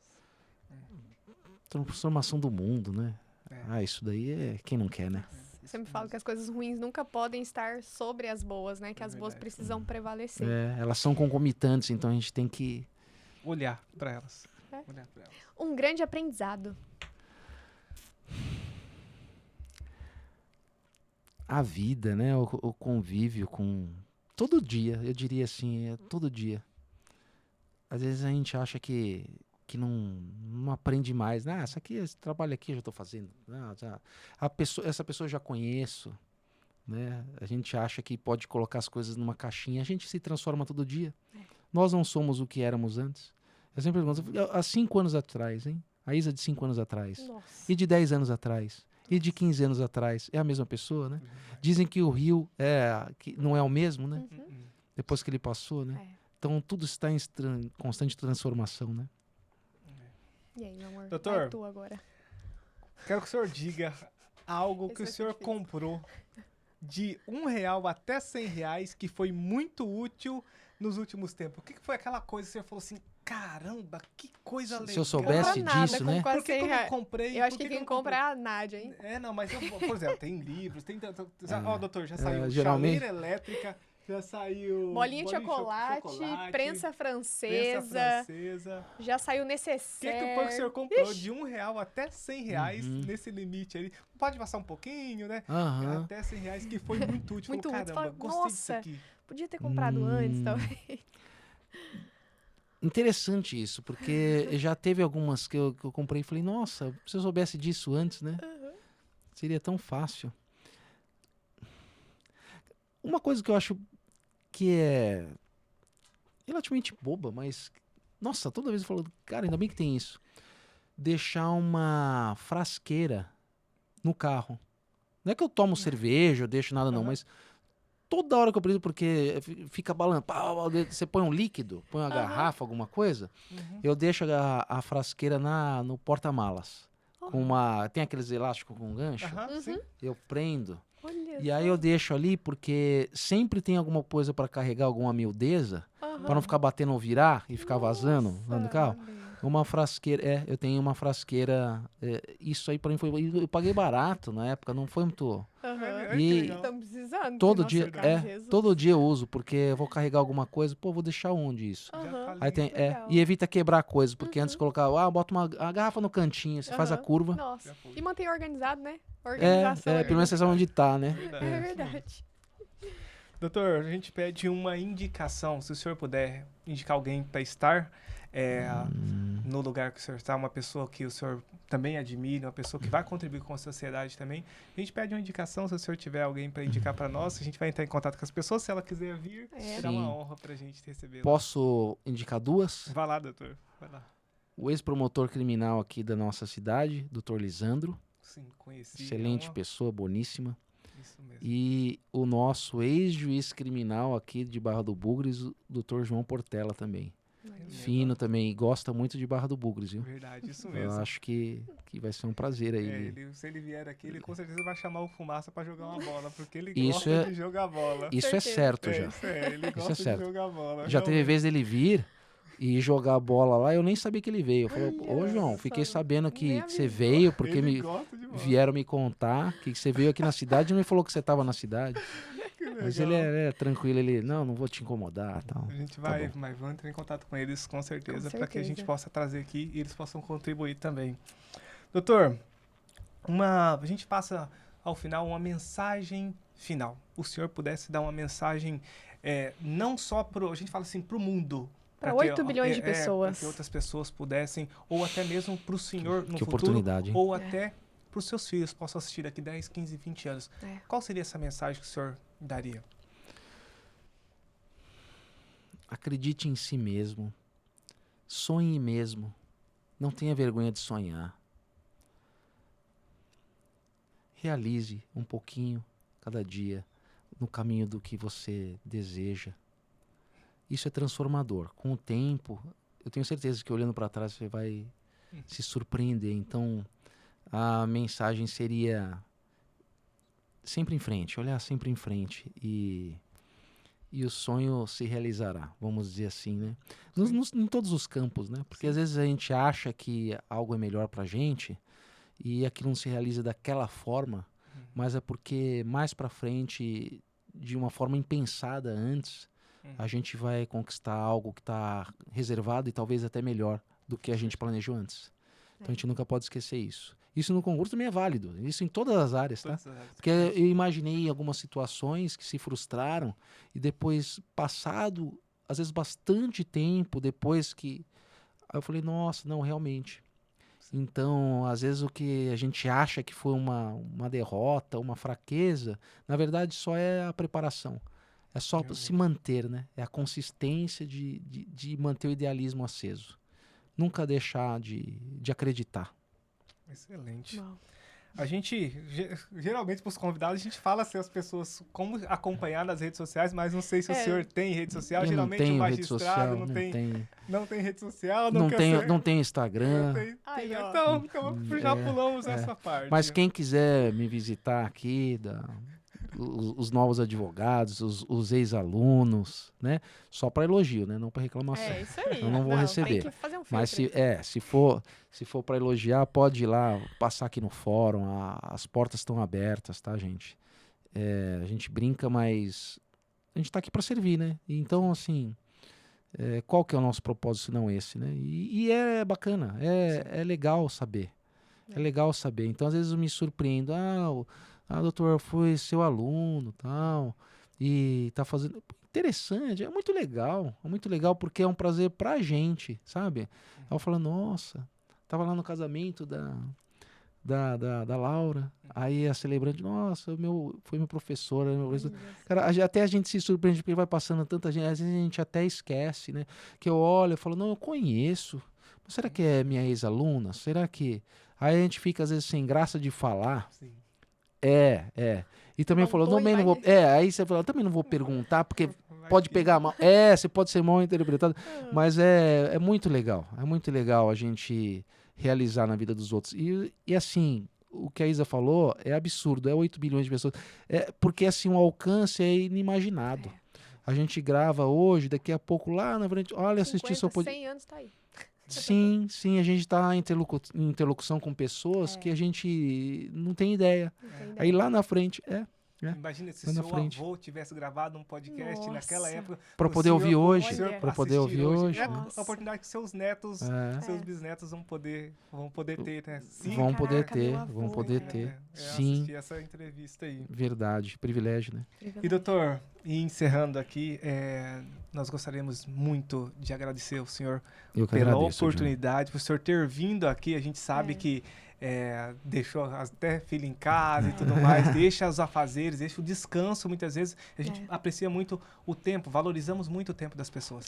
E o senhor ter disponibilizado seu tempo, eu falo assim, por experiência própria, trabalho com o senhor, é uma honra trabalhar esse tempo ali, trabalhando muito tempo junto, foi uma honra para mim, aprendi muito. O senhor é um professor não só na faculdade, mas é um professor, e não só eu só que tá falando, com certeza Laura, Gregor, as pessoas que tá ali, chego na sala do senhor, o senhor tá explicando, tá explanando, tá conversando, tá passando. O senhor não é um professor ensinando, né? só na faculdade, mas é um professor para nós ali no fórum também. Obrigado. E aí, além disso, agradecer pela vinda do senhor aqui, porque foi um prazer ter o senhor aqui mais uma vez. Eu que agradeço, faço as minhas palavras, porque assim, é engraçado ouvir isso, como se vocês não me ensinassem. Não, aprendi muito com o senhor, porque o senhor é juiz, aí dá a impressão que só eu ensino, né? Todo dia eu tô perguntando coisa pra eles. Todo dia, ô Johnny, vem aqui me ensinar isso. Ô Gregor, Laura, vem me ensinar isso aqui. Então, assim, o tempo inteiro troca, né? É troca. Então, quando ele entra e acha que eu tô ensinando alguém, na verdade eu tô hoje mesmo, olha, aconteceu aqui, me explica aqui, o que computador. Vocês viram a atualização? Então, depois de um tempo eles começam a caminhar sozinhos. Aí se eu não correr atrás, fico para trás, né? Mas olha, eu que agradeço, para mim foi um prazer enorme estar aqui e uma honra também, tá? Obrigado. E vou aguardar a próxima vez. Vamos marcar Com sim, certeza. a segunda vez, né, meu amor? Com certeza, mas obrigada mesmo. A gente honra a sua vida, a sua trajetória, honra a sua história aí. Então, muito obrigada, de verdade, por estar essa mesa conosco. Obrigado, agradeço Isa. Obrigado, Johnny. E agradeço aos convidados, meu amor. Verdade, muito obrigada por você ter assistido até aqui. Deixa nos comentários o que você achou mais interessante de tudo isso aqui que a gente conversou. Talvez você aprendeu uma coisa nova, né? Eu aprendi várias certeza. coisas aqui diferentes, né? Então não esquece, curte esse vídeo, compartilha no grupo da família, compartilha com os amigos, com os inimigos, entendeu? Quem que vai ter o contato dos inimigos? Não vai ter, né? Não vai ter, né? Mas então compartilha com as pessoas para que esse episódio chegue, né, até mais pessoas, quem sabe fure a barreira do nosso estado, que chegue até outros estados Sim. também. Não deixe de nos seguir lá no Instagram, lá vocês vão acompanhar todos os cortes, né, todos os bastidores. Então segue a gente lá, @nosso.podcast. Mais alguma coisa, meu amor? Só isso mesmo. Só isso mesmo? Muito obrigada Muito pela obrigado, meu sua amor. participação comigo em mais um episódio. Obrigada, doutor Aron. Que E agradeço. é isso aí. Tchau, galera. Um beijo. Um beijo pra vocês. Tchau, tchau. Tchau, tchau.